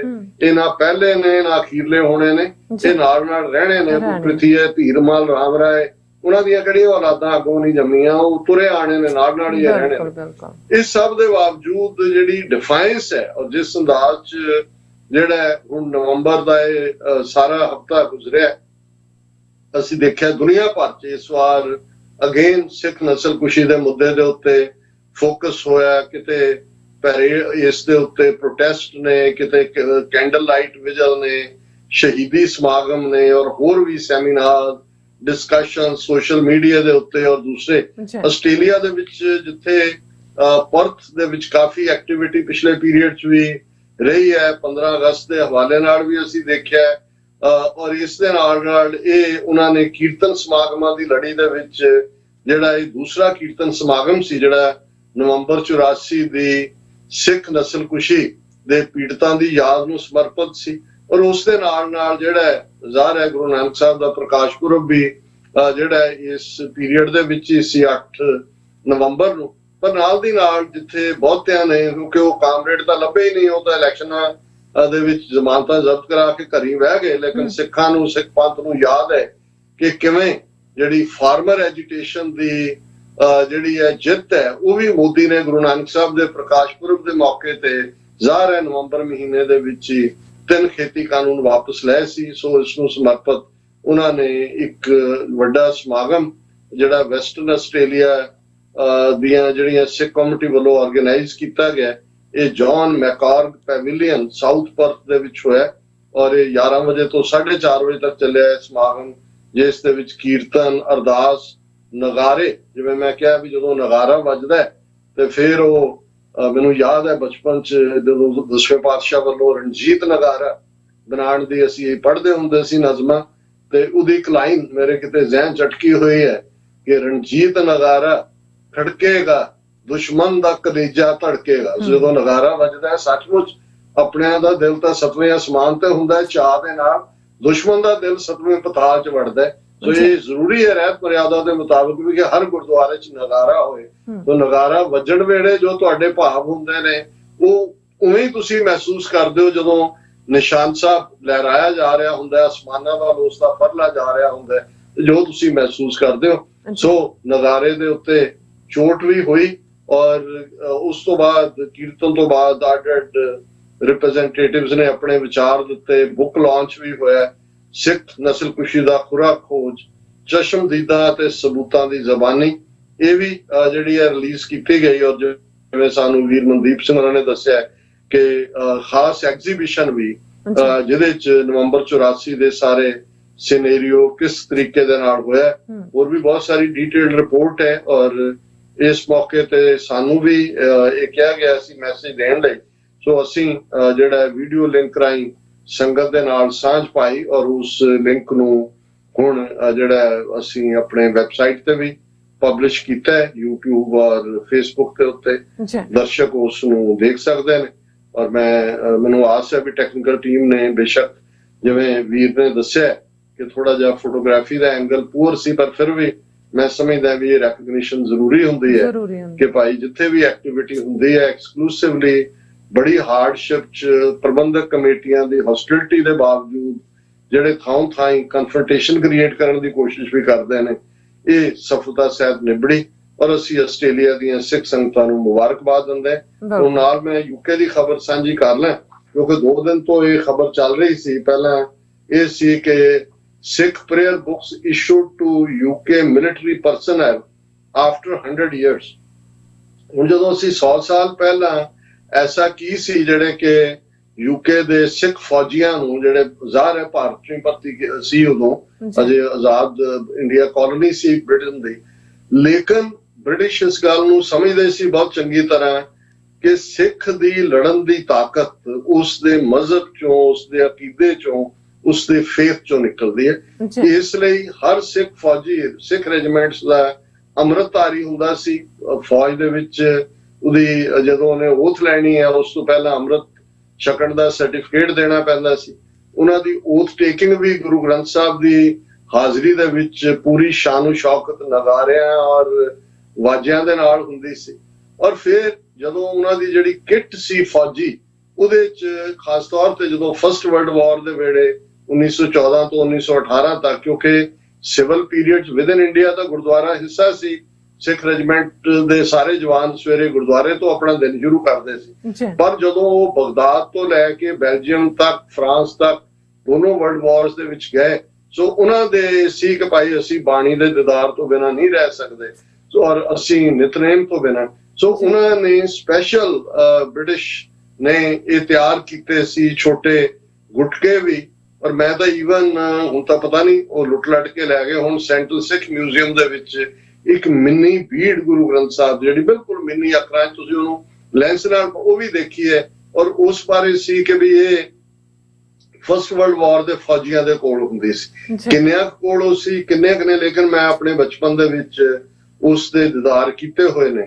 हुण 100 साल बीत गए 47 तो बाद नंबर घट गया कोई ब्रिटेन दे विच कोई पक्की सिख रेजिमेंट तां है नहीं जिवें नेपोलियन उन्होंने रखा है लेकिन हौली हौली हौली जो नंबर सिख सोल्जर्स का वधिया उन्होंने एक उही ट्रेडिशन जिहड़ी वापस 100 साल पहला सी उसनूं वापस लियाउण दा एफर्ट कीता और ये खबर सी जिहनूं BBC ने भी कवर कीता है।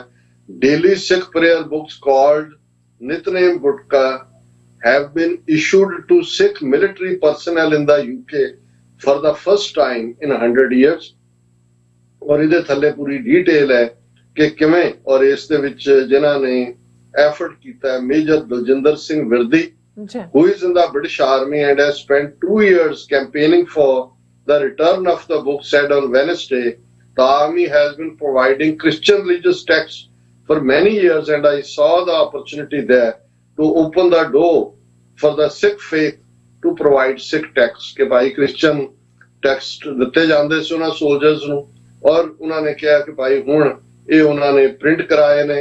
They were transported to the Library of Central Gurdwara in London where they were officially issued to military personnel on October 28, BBC reported. Also the chairperson of UK Defence Sikh Network, Major Singh Virdi, who uses his Nitnem Gutka 3 times a day, said, for Sikhs, our scriptures are not just words, they are the living embodiment of our Guru. We draw moral strength and physical strength from reading the scriptures every day. It gives us discipline and it grows us spiritually. So कल्ला यही नहीं कि उत्थे होया फिर दूसरी खबर इस दे नाल है कि वो Darbar Sahib UK army delegation visits golden temple और वो दरबार साहब जांदे ने और वो major Daljinder Singh Virdi British army officer ਜਿਹੜੇ ਨੇ ਉਸ ਡੈਲੀਗੇਸ਼ਨ ਨੂੰ ਲੀਡ ਕਰਦੇ ਨੇ ਔਰ ਉਸ ਦੇ ਨਾਲ ਜਿਹੜਾ ਉਹਨਾਂ ਨੇ ਉਹ ਪੂਰਾ ਸੈੱਟ ਜਿਹੜਾ ਨਿਤਨੇਮ ਗੁਟਕਾ ਸਾਹਿਬ ਉਹਨਾਂ ਨੇ ਗੁਰਬਾਣੀ ਸਕ੍ਰਿਪਚਰਸ ਦਾ ਬੜਾ ਗੁਟਕਾ ਉਹਨਾਂ ਨੇ ਸ਼੍ਰੋਮਣੀ ਕਮੇਟੀ ਨੂੰ ਵੀ ਭੇਟ ਕੀਤਾ ਔਰ ਉਹਨਾਂ ਨੇ ਕਿਹਾ ਕਿ ਭਾਈ ਅਸੀਂ ਹੋਰ ਵੀ ਇਸ ਦੇ ਉੱਤੇ ਪ੍ਰੋਗਰੈਸ ਕਰ ਰਹੇ ਹਾਂ। ਸੋ ਜਦੋਂ ਅਸੀਂ ਇਹ ਕਹਿੰਦੇ ਹਾਂ ਕਿ ਸਿੱਖ ਡਾਇਸਪੋਰਾ ਦੀ ਤਾਕਤ ਹੈ ਆਸਟ੍ਰੇਲੀਅਨ ਆਰਮੀ ਦੇ ਵਿੱਚ ਅਸੀਂ ਬਹੁਤ ਜਲਦੀ ਜਿਹੜੀ ਹੈ ਜਿੰਨੀ ਵੱਡੀ ਹੁੰਦੀ ਜਾਏਗੀ सिख यूनिट वड्डी गिनती सिख आ रहे हैं वो देख रहे हैं ऑलरेडी जिहड़ा यूके दे विच प्रेजेंस है और मैं जिवें यूक्रेनियन पार्लियामेंटरी डेलीगेशन नाल मिलण दी गल कीती ते जदों मैं सिखां दे फौजी गुणां दी गल कर रहा सी ब्रीफिंग दे विच ते उन्हां दी लेडी डेलीगेशन मैंबर सी उसने मैनूं फौरन पुछया कि हुणे कैनेडा दे विच पिछे जे कैनेडा का डिफेंस मिनिस्टर भी सिख नहीं सी। मैं कहा हाँ हरजीत सिंह सजन डिफेंस मिनिस्टर और प्रैक्टिसिंग पंज ककारी सिख सी। सो मैं समझदा भी ये साडी पावर जिहड़ी है ये वो गुरु दी ब्लैसिंग है कि भाई पंथ तेरे दियां गूंजां दिनों दिन पैणगीਆਂ। जी डॉक्टर साहब ਤੁਹਾਡਾ बहुत शुक्रिया। सो ਇੱਥੇ ਲੈਣੇ ਬ੍ਰੇਕ व्यूअर्स तो ਸਾਨੂੰ इसी तरह जुड़े रहना मिलते हैं after this short break.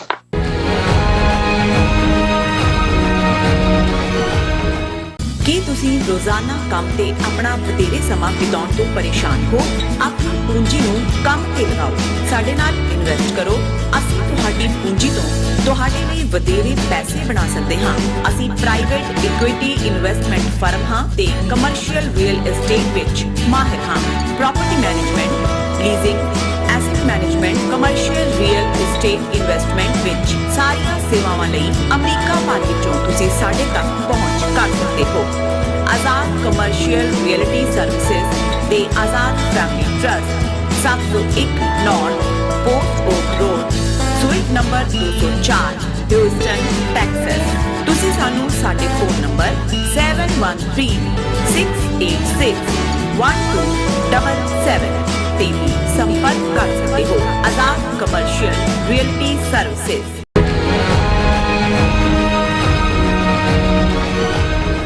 Viewers welcome back in program. So viewers गलबात करन जा रहे हैं एंड वाले सैक्शन विच पहुंच चुके हैं। सो डॉक्टर अमरजीत सिंह जी साडे नाल वाशिंगटन DC तो जुड़े हुए ने गलबात हो रही है। सो गलबात करांगे कि इस हफ्ते दीयां 2 घटनावां ਇਹ ਯਾਦਹਾਨੀ ਕਰਵਾਉਂਦੀਆਂ ਹਨ ਕਿ ਕਿਵੇਂ ਸਿੱਖਾਂ ਦੇ ਜ਼ਖਮਾਂ ਤੇ ਲਗਾਤਾਰ ਲੂਣ ਭੁੱਕਿਆ ਜਾ ਰਿਹਾ ਹੈ। ਜਗਦੀਸ਼ ਟਾਈਟਲਰ ਨੂੰ ਕਾਂਗਰਸ ਨੇ ਦਿੱਲੀ ਚੋਣ ਕਮੇਟੀ ਵਿੱਚ ਸ਼ਾਮਲ ਕੀਤਾ ਹੈ, ਜਦੋਂ ਕਿ ਸਰਕਾਰ ਦੇ ਝੋਲੀ ਚੁੱਕ ਸਿੱਖਾਂ ਵੱਲੋਂ ਇੰਦੌਰ ਵਿੱਚ ਨਵੰਬਰ 84 ਦੀ ਨਸਲਕੁਸ਼ੀ ਲਈ ਜ਼ਿੰਮੇਵਾਰ ਕਮਲਨਾਥ ਨੂੰ ਸਿਰ ਪਵਾ ਦਿੱਤਾ ਗਿਆ। ਸੋ ਇਸ ਬਾਰੇ ਆਪਾਂ ਗੱਲਬਾਤ ਕਰਨ ਜਾ ਰਹੇ ਹਾਂ। ਸੋ ਅਸੀਂ ਚਾਹਾਂਗੇ ਕਿ ਤੁਸੀਂ ਇਸੇ ਤਰ੍ਹਾਂ ਬਣੇ ਰਹਿਣਾ। ਦੇਖਣ ਸੁਣਨੇ ਜਾਂ ਲਿਖਣ ਲਈ ਤੁਹਾਡਾ ਸਭ ਦਾ ਬਹੁਤ ਬਹੁਤ ਧੰਨਵਾਦ ਜੀ। ਡਾਕਟਰ ਸਾਹਿਬ ਕੀ ਵਿਚਾਰਾਂ ਨੇ?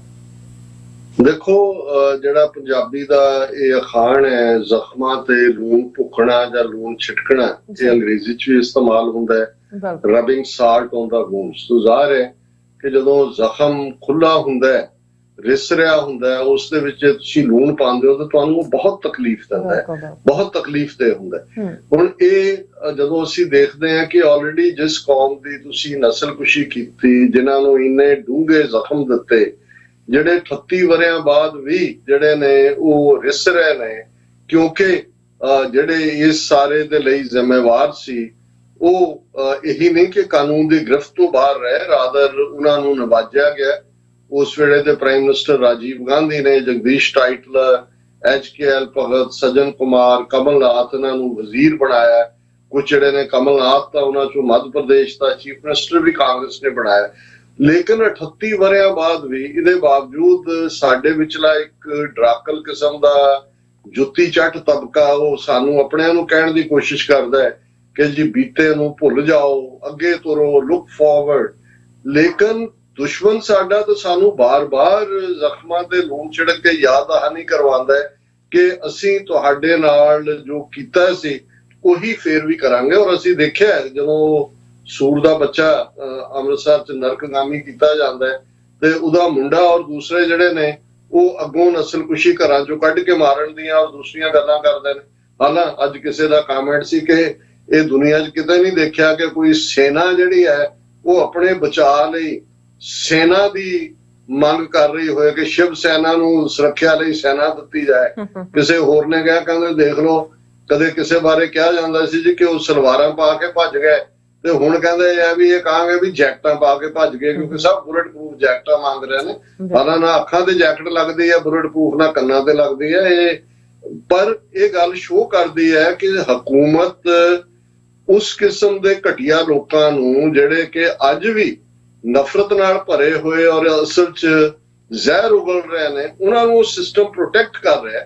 ਔਰ ਜਿਹੜੇ ਜ਼ਿੰਮੇਵਾਰ ਨੇ ਸਿੱਖ ਨਸਲਕੁਸ਼ੀ ਦੇ ਲਈ ਔਰ ਅੱਜ ਵੀ ਜਿਹੜੇ ਉਸ ਕਿਸਮ ਦਾ ਜਿਹੜਾ ਉਹਨਾਂ ਦਾ ਦੇ ਵਰਤਾਰੇ 'ਚ ਕੋਈ ਤਬਦੀਲੀ ਇਹਨਾਂ 38 ਵਰਿਆਂ 'ਚ ਨਹੀਂ ਆਈ, ਉਹਨਾਂ ਨੂੰ ਨਵਾਜ ਰਹੇ ਨੇ। ਪਰ ਸਭ ਤੋਂ ਪਹਿਲਾਂ ਤਾਂ ਇਸ ਕਿਸਮ ਦੇ ਜੁੱਤੀ ਚੱਟ ਸਿੱਖਾਂ ਦੀ ਗੱਲ ਕਰ ਲਈ ਹੈ, ਕਿਉਂਕਿ ਜਿਹੜੀ ਖਬਰ ਇੰਦੌਰ ਤੋਂ ਆਈ, ਮੱਧ ਪ੍ਰਦੇਸ਼ ਤੋਂ, ਕਿ ਕਿਵੇਂ ਇੰਦੌਰ ਦੇ ਗੁਰਦੁਆਰਾ ਸਾਹਿਬ ਦੇ ਵਿੱਚ ਗੁਰੂ ਨਾਨਕ ਸਾਹਿਬ ਦੇ ਪ੍ਰਕਾਸ਼ ਪੁਰਬ ਨਾਲ ਸੰਬੰਧਿਤ ਇੱਕ ਸਮਾਗਮ ਦੇ ਦੌਰਾਨ ਪ੍ਰਬੰਧਕਾਂ ਨੇ ਕਮਲਨਾਥ ਜਿਹੜਾ ਮੁੱਢਲੇ ਤੌਰ ਤੇ ਨਵੰਬਰ 84 ਦੀ ਸਿੱਖ ਨਸਲਕੁਸ਼ੀ ਸ਼ਾਮਲ ਰਿਹਾ, ਮੱਧ ਪ੍ਰਦੇਸ਼ ਦਾ ਚੀਫ ਮਿਨਿਸਟਰ ਵੀ ਉਹਨੂੰ ਕਾਂਗਰਸ ਨੇ ਬਣਾਇਆ ਸੀ। ਇਹ ਵੱਖਰੀ ਗੱਲ ਹੈ ਕਿ ਬੀਜੇਪੀ ਨੇ ਆਪਣੇ ਪੈਸੇ ਦੀ ਸੌਦੇਬਾਜ਼ੀ 'ਚ ਆਪਣੀ ਹਕੂਮਤ ਉੱਥੇ ਬਣਾ ਰਹੀ, ਉਸ ਦੇ ਗਲ 'ਚ ਸਿਰੋਪਾਓ ਪਾ ਕੇ ਉਹਨੂੰ ਨਵਾਜਿਆ। ਔਰ ਚਲੋ, ਜਦੋਂ ਅਸੀਂ ਕਹਿੰਦੇ ਹਾਂ ਵੀ ਕਿਤੇ ਦਾ ਕੋਈ ਵੰਗਾਰਨ ਵਾਲਾ ਹੈ, ਭਾਈ ਮਨਪ੍ਰੀਤ ਸਿੰਘ ਕਾਨਪੁਰੀ ਜਿਹੜੇ ਕੀਰਤਨੀਏ ਨੇ, ਕੀਰਤਨ ਵੀ ਬੜਾ ਰਸਦਾਇਕ ਕਰਦੇ ਨੇ, ਪਰ ਮੈਂ ਸਮਝਦਾ ਹਾਂ ਵੀ ਉਹਨਾਂ ਨੇ ਗੈਰਤ ਅਣਖ ਦਾ ਪ੍ਰਗਟਾਵਾ ਕਰਦਿਆਂ ਚੈਲੰਜ ਕੀਤਾ, ਪ੍ਰਬੰਧਕਾਂ ਨੂੰ ਲਾਹਨਤਾਂ ਪਾਈਆਂ। ਔਰ ਉਹਨਾਂ ਨੇ ਤਾਂ ਇੱਥੋਂ ਤੱਕ ਕਿਹਾ ਕਿ ਭਾਈ ਮੈਂ ਹੁਣ ਆਪਣੀ ਜ਼ਿੰਦਗੀ 'ਚ ਇੱਥੇ ਨਹੀਂ ਵੜਾਂਗਾ ਇੰਦੌਰ। ਹਾਲਾਂ ਬਿਹਤਰ ਹੁੰਦਾ ਕਿ ਭਾਈ ਉਹ ਉਹਨਾਂ ਨੂੰ ਫੋਰਸ ਕਰਦੇ ਸੰਗਤ ਨੂੰ ਔਰ ਦੂਸਰੇ ਕਿ ਭਾਈ ਜਿਹੜੇ ਵੀ ਨੇ ਇਹਨਾਂ ਦੇ ਅਸਤੀਫੇ ਲਾਓ, ਇਹਨਾਂ ਨੂੰ ਬਾਹਰ ਕੱਢੋ, ਇਹਨਾਂ ਦੇ ਮੂੰਹ ਕਾਲੇ ਕਰੋ, ਤਾਂ ਕਿ ਅਗਲਿਆਂ ਦੇ ਲਈ ਸਬਕ ਹੁੰਦਾ। ਤੁਸੀਂ ਜਾਓ ਨਾ ਜਾਓ, ਇਸ ਕਿਸਮ ਦੇ ਜੁੱਤੀ ਚੱਟਾਂ ਨੂੰ ਕੀ ਫਰਕ ਪੈਂਦਾ। ਪਰ ਮੈਂ ਸਮਝਦਾ ਵੀ ਫਿਰ ਵੀ ਅਸੀਂ ਭਾਈ ਮਨਪ੍ਰੀਤ ਸਿੰਘ ਕਾਨਪੁਰੀ ਉਹਨਾਂ ਦੀ ਸ਼ਲਾਘਾ ਵੀ ਕਰਦੇ ਹਾਂ, ਪਰ ਇਹ ਇੱਕ ਪਾਰਟ ਵੀ ਦੱਸਦਾ ਹੈ। ਔਰ ਕੱਲ ਹੀ ਇੱਥੇ ਕਿਸੇ ਨਾਲ ਗੱਲ ਹੋ ਰਹੀ ਸੀ, ਇਸ ਕਿਸਮ ਦੀਆਂ ਇੱਕ ਸੱਜਣ ਕਮਜ਼ੋਰ ਗੱਲਾਂ ਕਰ ਰਹੇ ਸੀ। ਮੈਂ ਕਿਹਾ ਜੀ 2-3 ਕਿਸਮ ਦੇ ਲੋਕ ਹੁੰਦੇ ਨੇ, ਇੱਕ ਤਾਂ ਜਿਹੜੇ ਨੇ ਉਹ ਜੁੱਤੀ ਚੱਟ ਹੁੰਦੇ ਨੇ, ਉਹਨਾਂ ਨੇ ਸ਼ੂ ਲਿਕਰ ਜਿਹਨਾਂ ਲਈ ਅੰਗਰੇਜ਼ੀ ਉਹਨਾਂ ਨੇ ਚੱਟਣੀ ਹੈ। ਇੱਕ ਉਹ ਨੇ ਜਿਨ੍ਹਾਂ ਨੇ ਜੁੱਤੀਆਂ ਖਾਣੀਆਂ ਹੁੰਦੀਆਂ, ਉਹਨਾਂ ਦੀ ਤਰਬੀਅਤ ਹੀ ਜਿਹੜੀ ਹੈ ਦਰੁਸਤ ਉਦੋਂ ਹੁੰਦੀ ਹੈ ਕਿ ਜੁੱਤੀਆਂ ਖਾਂਦੇ ਨੇ। ਤੇ ਇੱਕ ਮੈਂ ਕਿਹਾ ਉਹ ਹੈ ਕਿ ਜਿਹੜੇ ਨਾ ਜੁੱਤੀਆਂ ਚੱਟਣ 'ਚ ਯਕੀਨ ਰੱਖਦੇ ਨੇ, ਨਾ ਜੁੱਤੀਆਂ ਖਾਣ, ਜੁੱਤੀਆਂ ਮਾਰਨ 'ਚ ਯਕੀਨ ਰੱਖਦੇ ਨੇ, ਗੈਰਤਮੰਦ ਲੋਕ। ਇਹ ਵੀ ਨਹੀਂ ਹੈ ਕਿ ਬਿਨਾਂ ਵਜ੍ਹਾ ਕਿਸੇ ਨੂੰ ਮਾਰਦੇ ਨੇ, ਪਰ ਉਹ ਆਪਣੀ ਅਣਖ ਨਾਲ ਜਿਉਂਦੇ ਨੇ। ਸੋ ਮੈਂ ਸਮਝਦਾ ਵੀ ਇੱਕ ਪਾਸੇ ਇਹ ਜੁੱਤੀ ਚੱਟ ਕਲਾਸ ਹੈ ਔਰ ਦੂਸਰੇ ਪਾਸੇ ਉਹ ਅਣਖ ਗੈਰਤ ਵਾਲੇ ਨੇ ਜਿਨ੍ਹਾਂ ਨੇ ਫਿਰ ਸਬਕ ਵੀ ਸਿਖਾਇਆ। ਉਹ ਸੰਦੀਪ ਸਿੰਘ ਅੰਮ੍ਰਿਤਸਰ ਦਾ ਨੌਜਵਾਨ ਹੋਏ ਜਾਂ ਜਿਨ੍ਹਾਂ ਨੇ ਉਹ ਫਰੀਦਕੋਟ ਔਰ ਉਸ ਇਲਾਕੇ 'ਚ ਇਹ ਜਿਹੜਾ ਕ੍ਰਿਮੀਨਲ ਰੇਪਿਸਟ ਹੈ ਸੌਦਾ ਸਾਧ, ਉਹਦਾ ਕੋਈ ਚੇਲਾ ਦੱਸਿਆ ਜਾਂਦਾ ਹੈ। ਸਾਰੀ ਇਹ ਏਜੰਸੀਆਂ ਦੀ ਖੇਡ ਹੈ। ਉਸ ਨੂੰ ਜਿਹੜਾ ਹੈ ਉਹ ਸਬਕ ਸਿਖਾਇਆ ਜਾਂ ਇਨਸਾਫ ਦਿੱਤਾ। ਹੁਣ ਦੂਸਰੇ ਪਾਸੇ ਅਸੀਂ ਦੂਸਰੀ ਘਟਨਾ ਜਿਹੜੀ ਮੀਡੀਆ ਦਾ ਹਿੱਸਾ ਅੱਜ ਮੇਨ ਖਬਰ ਹੈ ਬਹੁਤ ਸਾਰੇ ਮੀਡੀਆ ਚੈਨਲ ਦੇ ਉੱਤੇ ਕਿ ਕਿਵੇਂ ਜਗਦੀਸ਼ ਟਾਈਟਲਰ ਕੱਲਾ ਹੀ ਨਹੀਂ ਕਿ ਵੀ ਇਹ ਖਾਸਮ ਖਾਸ ਸੀ, ਇੱਕ ਕ੍ਰਿਸਚੀਅਨ ਕਨਵਰਟ ਹੈ, ਸੋਨੀਆ ਗਾਂਧੀ ਦਾ ਹਮ ਮਜ਼ਹਬ ਹੈ, ਰਾਜੀਵ ਗਾਂਧੀ ਦਾ ਪੂਰਾ ਭਰੋਸੇਮੰਦ, ਔਰ ਇਹਦਾ ਕੀ ਰੋਲ ਰਿਹਾ ਹੈ। ਈਵਨ ਬੇਸ਼ੱਕ ਉਹ ਲਗੜਾ ਜਿਹਾ ਕਮਿਸ਼ਨ ਮੋਦੀ ਨੂੰ ਪ੍ਰੋਟੈਕਟ ਕਰਨ ਲਈ ਬਣਾਇਆ ਸੀ, ਨਾਨਾਵਤੀ ਕਮਿਸ਼ਨ, ਪਰ ਜਗਦੀਸ਼ ਟਾਈਟਲਰ ਨੂੰ ਉਸ ਕਮਿਸ਼ਨ ਨੇ ਦੋਸ਼ੀ ਦੱਸਿਆ ਸੀ। ਇਹੀ ਕਾਰਨ ਹੈ ਕਿ ਵੀ ਮਜਬੂਰ ਮਨਮੋਹਨ ਸਿੰਘ, ਉਹਦੇ ਨਾਂ ਨਾਲ ਵੀ ਮਨਮੋਹਨ ਲੱਗਿਆ ਪਰ ਮਨਮੋਹਨ ਸਿੰਘ ਮਜਬੂਰ ਜੇ ਉਹਦਾ ਤਖੱਲਸ ਰੱਖ ਦਿੱਤਾ ਜਾਂਦਾ ਹੈ ਜਾਂ ਜਾਏ ਤਾਂ ਬਿਹਤਰ ਹੈ ਕਿ ਇਹਦੀ induction Nanavati commission report Manmohan Singh ਦੀ ਹਕੂਮਤ ਦੇ ਵੇਲੇ ਆਈ। ਸੋ ਜਗਦੀਸ਼ ਟਾਈਟਲਰ ਨੂੰ ਉਹੀ ਮਨਮੋਹਨ ਸਿੰਘ ਨੇ ਵੀ ਮਿਨਿਸਟਰ ਬਣਾਇਆ ਸੀ ਆਪਣੀ ਕੈਬਨਿਟ ਦੇ ਵਿੱਚ। ਔਰ NRI ਨੌਨ ਰੈਜ਼ੀਡੈਂਟ, ਇਹ ਵੱਖਰੀ ਗੱਲ ਹੈ ਵੀ ਇੱਥੇ ਇੰਡੀਅਨ ਕੌਂਸੂਲੇਟ ਦੇ ਬੜਿਆ ਨਿਊਯਾਰਕ ਸਿੱਖ ਪਹੁੰਚ ਗਏ, ਅੰਦਰੋਂ ਨਿਕਲ ਹੀ ਨਹੀਂ ਸਕਿਆ। ਉਹਦੇ ਤੇ ਕੇਸ ਵੀ 6 ਵਾਰ ਜਸਟਿਸ ਨੇ ਕੀਤਾ ਸੀ ਜਿਹੜੇ ਐਕਟ ਦੇ ਥੱਲੇ ਅਮਰੀਕਾ 'ਚ ਇਸ ਕਿਸਮ ਦੇ ਵਾਰ ਕ੍ਰਿਮੀਨਲਸ ਨੂੰ ਰੋਕਿਆ ਜਾਂਦਾ ਹੈ। ਪਰ ਨਾਨਾਵਤੀ ਕਮਿਸ਼ਨ ਰਿਪੋਰਟ ਤੋਂ ਬਾਅਦ ਟਾਈਟਲਰ ਨੂੰ ਅਸਤੀਫਾ ਦੇਣਾ ਪਿਆ ਸੀ, ਪਬਲਿਕ ਪ੍ਰੈਸ਼ਰ ਇੰਨਾ ਬਣ ਗਿਆ ਸੀ। ਔਰ ਉਸ ਸਾਰੇ ਦੇ ਚੱਲਦੇ ਆ ਅਸੀਂ ਜਰਨੈਲ ਸਿੰਘ ਪੱਤਰਕਾਰ, ਉਸ ਦਾ ਵੀ ਉਹ ਬਹਾਦਰੀ ਵਾਲਾ ਜਿਹੜਾ ਛਿੱਤਰ ਦਾ ਕਾਰਨਾਮਾ ਹੈ। ਜਦੋਂ ਅਸੀਂ ਛਿੱਤਰ ਖਾਣ ਤੇ ਛਿੱਤਰ ਮਾਰਨ ਵਾਲਿਆਂ ਦੀ ਗੱਲ ਕੀਤੀ ਤਾਂ ਚਿਦੰਬਰਮ ਵਾਰ ਉਸ ਜਰਨੈਲ ਸਿੰਘ ਨੇ ਛਿੱਤਰ ਵਗਾਇਆ ਸੀ, ਟਾਈਟਲਰ ਨੂੰ ਵੀ ਰਿਜ਼ਾਈਨ ਕਰਨਾ ਪਿਆ ਸੀ। ਔਰ ਇਵੈਂਚੁਅਲੀ ਅਸੀਂ ਸਮਝਦੇ ਹਾਂ ਕਿ ਨਵੰਬਰ 84 ਵੀ ਹਾਈਲਾਈਟ ਹੋਈ ਸੀ ਸਿੱਖ ਨਸਲਕੁਸ਼ੀ। ਹੁਣ ਇਸੇ ਹੀ ਟਾਈਟਲਰ ਨੂੰ ਦਿੱਲੀ ਦੇ ਵਿੱਚ ਮਿਊਨਿਸਪਲ ਕਮੇਟੀ ਚੋਣਾਂ ਹੋਣੀਆਂ ਨੇ ਔਰ ਜਿਹੜੀ ਕਮੇਟੀ ਪਾਰਲੀਮੈਂਟ ਇਹਨਾਂ ਨੇ ਬਣਾਈ ਹੈ ਜਿਨ੍ਹਾਂ ਨੇ ਕੈਂਡੀਡੇਟ ਸਿਲੈਕਟ ਕਰਨੇ ਨੇ, ਜਗਦੀਸ਼ ਟਾਈਟਲਰ ਨੂੰ ਉਸ ਕਮੇਟੀ ਦਾ ਮੈਂਬਰ ਨਾਮਜ਼ਦ ਕੀਤਾ ਗਿਆ। ਸੋ ਅਸੀਂ ਇਹ ਆਪਣੇ ਉਹਨਾਂ ਕੁਛ ਜਿਹੜੇ ਗੁੰਮਰਾਹ ਵੀ ਮੈਂ ਲਫ਼ਜ਼ ਕਹਿ ਸਕਦਾ ਕਿ ਚਲੋ ਇੱਕ ਤਾਂ ਬੇਈਮਾਨ ਨੇ, ਉਹਨਾਂ ਨੂੰ ਤਾਂ ਕੋਈ ਸਿੱਖਿਆ ਦੇਣ ਦਾ ਫਾਇਦਾ ਨਹੀਂ ਹੁੰਦਾ ਔਰ ਉਹਨਾਂ ਚੋਂ ਵੀ ਅੱਗੋਂ ਰਜਿਸਟਰਡ ਬੇਈਮਾਨ ਹੁੰਦੇ ਨੇ ਜਿਨ੍ਹਾਂ ਬਾਰੇ ਤੇ ਅਲਟੀਮੇਟਲੀ ਇਹੀ ਹੈ ਕਿ ਪਾਣਾ ਲੈ ਸਜਾਏ, ਉਹ ਛਿੱਤਰ ਦੇ ਹੀ ਹੱਕਦਾਰ ਹੁੰਦੇ ਨੇ। ਪਰ ਜਿਹੜੇ ਲੋਕ ਕਈ ਵਾਰੀ ਗੁੱਡ ਫੇਥ ਚੋਂ ਵੀ ਕਹਿਣ ਦੀ ਕੋਸ਼ਿਸ਼ ਕਰਦੇ ਨੇ ਜੀ ਦੇਖੋ ਚਲੋ ਉਦੋਂ ਹੋਇਆ, ਕਾਂਗਰਸ ਮਾਰੀ ਗਈ, ਇੰਦਰਾ ਗਾਂਧੀ ਵੀ ਗਈ, ਰਾਜੀਵ ਗਾਂਧੀ ਵੀ, ਹੁਣ BJP ਜਿਹੜੀ ਹੈ ਉਹ ਦੁਸ਼ਮਣ ਹਿੰਦੂਤਵਾ ਜਮਾਤ ਹੈ। ਜੇ ਸਾਨੂੰ ਥੋੜਾ ਬਹੁਤ ਕਾਂਗਰਸ ਦੇ ਨਾਲ ਜਾਂ ਦੂਜੇ ਵੀ ਰੱਖਣਾ ਵੀ ਪੈਂਦਾ, ਘੱਟੋ ਘੱਟ ਇੱਕ ਦੁਸ਼ਮਣ ਨੂੰ ਮਾਰਨ, ਦੂਜਾ ਇਹਨਾਂ ਦੀ ਕਰਤੂਤ ਦੇਖ ਲਓ ਕਿ 38 ਸਾਲ ਬਾਅਦ ਵੀ ਕਮਲਨਾਥ ਔਰ ਟਾਈਟਲਰ ਜਿਹੜੇ ਦੋ ਵੱਡੇ ਨਾਂ ਜਿਹੜੇ ਕਿ ਜ਼ਿੰਮੇਵਾਰ ਨੇ, ਉਹਨਾਂ ਨੂੰ ਕਾਂਗਰਸ ਅੱਜ ਵੀ ਨਵਾਜ ਰਹੀ ਹੈ। ਸੋ ਕਾਂਗਰਸ, BJP, ਆਮ ਆਦਮੀ ਪਾਰਟੀ ਜਾਂ ਕੱਲ ਨੂੰ ਕੋਈ ਹੋਰ ਵੀ ਖੇਤਰੀ ਪਾਰਟੀ ਵੀ ਆ ਜਾਏ, ਸਾਡਾ ਉਹਦੇ ਨਾਲ ਕੋਈ ਲਾਗਾ ਦੇਗਾ ਨਹੀਂ ਹੋਣਾ ਚਾਹੀਦਾ। ਇਹ ਸਾਰੇ ਹੀ ਸਿੱਖ ਵਿਰੋਧੀ ਨੇ, ਇਹ ਸਾਰੇ ਹੀ ਉਸ ਟੋਟਲ ਵਾਰ ਦਾ ਹਿੱਸਾ ਨੇ ਜੋ ਸਿੱਖਾਂ ਦੇ ਖਿਲਾਫ ਵਿੱਢੀ ਹੋਈ ਹੈ। ਇਹ ਗੱਲ ਸਾਨੂੰ ਸਮਝ ਆਣੀ ਚਾਹੀਦੀ ਹੈ। ਨਹੀਂ ਤਾਂ ਜੇ ਬਾਰ-ਬਾਰ ਕਦੇ ਇੱਕ ਜਾਂ ਦੂਜੇ ਜੋ ਫਿਰ ਇਹ ਕਹੀ ਜਾਣਾ ਜੀ ਖਾਲਸਾ ਜੀ ਧੋਖਾ ਹੋ ਗਿਆ, ਆਮ ਆਦਮੀ ਪਾਰਟੀ ਪੰਜਾਬ 'ਚ ਕਿਵੇਂ ਪਾਵਰ 'ਚ ਆਈ? ਸਾਡੇ ਕੋਲ ਓਪਰਚੁਨਿਟੀ ਸੀ ਕਿ ਦੋਨੋਂ ਹੀ ਜਮਾਤਾਂ, ਕਾਂਗਰਸ ਵੀ ਔਰ BJP ਵੀ ਔਰ ਅਕਾਲੀ ਵੀ, ਤੀਸਰੀ, ਇਹ ਸਾਰੀਆਂ ਐਕਸਪੋਜ਼ ਹੋ ਚੁੱਕੀਆਂ ਸੀ। ਅਸੀਂ ਆਪਣੀ ਧਿਰ ਵੀ ਲਿਆ ਪਰ ਸਾਨੂੰ ਪਤਾ ਨਹੀਂ ਕਿਉਂ ਇੱਕ ਵੱਡੇ ਤਬਕੇ ਨੂੰ ਨਜ਼ਰ ਆਇਆ ਕਿ ਜੀ ਆ ਕੇਜਰੀਵਾਲ, ਇਹ ਦੇਖੋ ਜੀ ਦਿੱਲੀ ਮਾਡਲ, ਜਿਵੇਂ ਝੂਠ ਮੋਦੀ ਨੇ ਗੁਜਰਾਤ ਮਾਡਲ ਦਾ ਵਿੱਚ ਹੈ, ਇਵੇਂ ਹੀ ਦਿੱਲੀ ਮਾਡਲ ਕੋਈ ਨਹੀਂ ਹੈ। ਈਵਨ ਇੰਡੀਪੈਂਡੈਂਟ ਰਿਪੋਰਟਸ ਨੇ ਪੰਜਾਬ ਦੇ ਸਕੂਲਾਂ ਦੀ ਪਰਫਾਰਮੈਂਸ ਵਧੀਆ, ਪਰ ਜੀ ਬੈਸਟ ਐਜੂਕੇਸ਼ਨ ਔਰ ਬੈਸਟ ਫਲਾਣਾ ਢਿਮਕਾ। तो मैं समझदा भी हुण किन्नी वार असीं धोखा खांदे रहना। मेरा तो वैसे इस किस्म के टॉपिक नूं छोड़न नूं भी नहीं जी करदा हुंदा, पर साडे कई व्यूअर भी सानूं उस किस्म की खबर भेज के कहणगे जी इहदे ते तुसीं गल करो। सो देख लो कि 38 साल बाद भी इन्हां सारियां दा ही उत्थे ही खड़े ने ਜਿਹੜੇ ਜੋ ਜੂਨ 84 ਦੇ ਹਮਲੇ ਵੇਲੇ ਸੀ, ਕਾਂਗਰਸ ਹਮਲਾ ਕਰਨ ਵਾਲੀ ਸੀ। ਅਡਵਾਨੀ ਕਿਤਾਬ 'ਚ ਕਹਿੰਦਾ ਜੀ ਮੈਂ ਹੀ ਉਹਨੂੰ ਉਤਸ਼ਾਹਿਤ ਕੀਤਾ। ਉਹਨਾਂ ਦਾ ਨਾਨਾ ਦੇਸ਼ਮੁਖ ਜਿਹੜਾ ਆਈਡੀਆਲੋਗ RSS ਦਾ ਕਹਿੰਦਾ ਕਿ ਸਿੱਖ ਚੁੱਪ ਕਰਕੇ ਇਹਨੂੰ ਸਹਿਣ, ਕਿਉਂਕਿ ਦੇ ਆਸਕਡ ਫॉर ਇਟ, ਦੇ ਡਿਜ਼ਰਵਡ ਇਟ। ਕਮਿਊਨਿਸਟ ਜਿਹੜੇ ਨੇ ਉਹ ਸਰਕਾਰ ਦੇ ਨਾਲ ਧਿਰ ਸੀ ਔਰ ਭਾਰਤ ਭਰ ਦੇ ਵਿੱਚ ਕੋਈ ਆਵਾਜ਼, ਕੋਈ ਹਾਂ ਦਾ ਨਾਰਾ ਸਿੱਖਾਂ ਦੇ ਲਈ ਨਹੀਂ ਸੀ। ਸਾਨੂੰ ਇਹ ਕਦੇ ਨਹੀਂ ਭੁੱਲਣਾ ਚਾਹੀਦਾ ਕਿ ਇਹ ਸਾਰੇ ਇੱਕੋ ਹੀ ਨਸਲ ਦੇ ਮਾਲਕ, ਇੱਕੋ ਹੀ ਸੋਚ ਦੇ ਮਾਲਕ ਨੇ ਔਰ ਸਾਨੂੰ ਇੰਡੀਪੈਂਡੈਂਟਲੀ ਆਪਣੀ ਸਟ੍ਰੈਟਜੀ ਬਣਾ ਕੇ ਦਰਿਆਏ ਜਮਨਾ ਤੋਂ ਵਾਗਾ ਤੱਕ independent sovereign nation Khalistan liberate ਕਰਵਾਉਣਾ ਹੋਏਗਾ। ਇਸ ਤੋਂ ਬਿਨਾਂ, ਖਾਲਿਸਤਾਨ ਦੀ ਕਾਇਮੀ ਤੋਂ ਬਿਨਾਂ ਸਿੱਖਾਂ ਦਾ ਕੋਈ ਵੀ ਮਸਲਾ ਹੱਲ ਨਹੀਂ ਹੋਣਾ। ਇਹ ਗੱਲ ਨਿਸ਼ਚੈਵਾਚਕ ਸੱਚ ਹੈ। ਜੀ ਡਾਕਟਰ ਸਾਹਿਬ, ਤੁਹਾਡਾ ਬਹੁਤ ਬਹੁਤ ਸ਼ੁਕਰੀਆ। ਤੁਸੀਂ ਆਪਣੇ ਵਿਚਾਰ ਸਾਡੇ ਦਰਸ਼ਕਾਂ ਨਾਲ ਸਾਂਝੇ ਕੀਤੇ ਨੇ। ਸੋ ਇਸ ਤਰ੍ਹਾਂ ਆਪਣੇ ਵਿਊਅਰਸ ਕੋਲ ਨੇ ਇਜਾਜ਼ਤ। ਵਿਊਅਰਸ, ਸਾਡੇ ਪ੍ਰੋਗਰਾਮ ਦਾ ਸਮਾਂ ਇੱਥੇ ਸਮਾਪਤ ਹੁੰਦਾ ਹੈ। ਤੁਸੀਂ ਆਪਣੀ ਰਾਏ ਤੇ ਸੁਝਾਅ ਸਾਨੂੰ ਭੇਜਣਾ ਭੁੱਲਣਾ ਸਾਡੇ ਇਸ ਪਤੇ ਤੇ sos@tv84.tv ਤੇ ਅਸੀਂ ਆਪਣਾ ਪ੍ਰੋਗਰਾਮ ਲੈ ਕੇ ਫਿਰ ਦੁਬਾਰਾ ਤੁਹਾਡੇ ਸਾਹਮਣੇ ਆਵਾਂਗੇ। ਤਦ ਤੱਕ ਲਈ ਮੈਨੂੰ ਤੇ ਆਪਣਾ ਸੁਣਾ ਗਿਆ ਦੋ। ਦੇਖਦੇ ਰਹੋ TV84। ਬੁਲਾ ਦਿਓ ਫਤਿਹ। ਵਾਹਿਗੁਰੂ ਜੀ ਕਾ ਖਾਲਸਾ, ਵਾਹਿਗੁਰੂ ਜੀ ਕੀ ਫਤਿਹ। ਰੱਬ ਰਾਖਾ।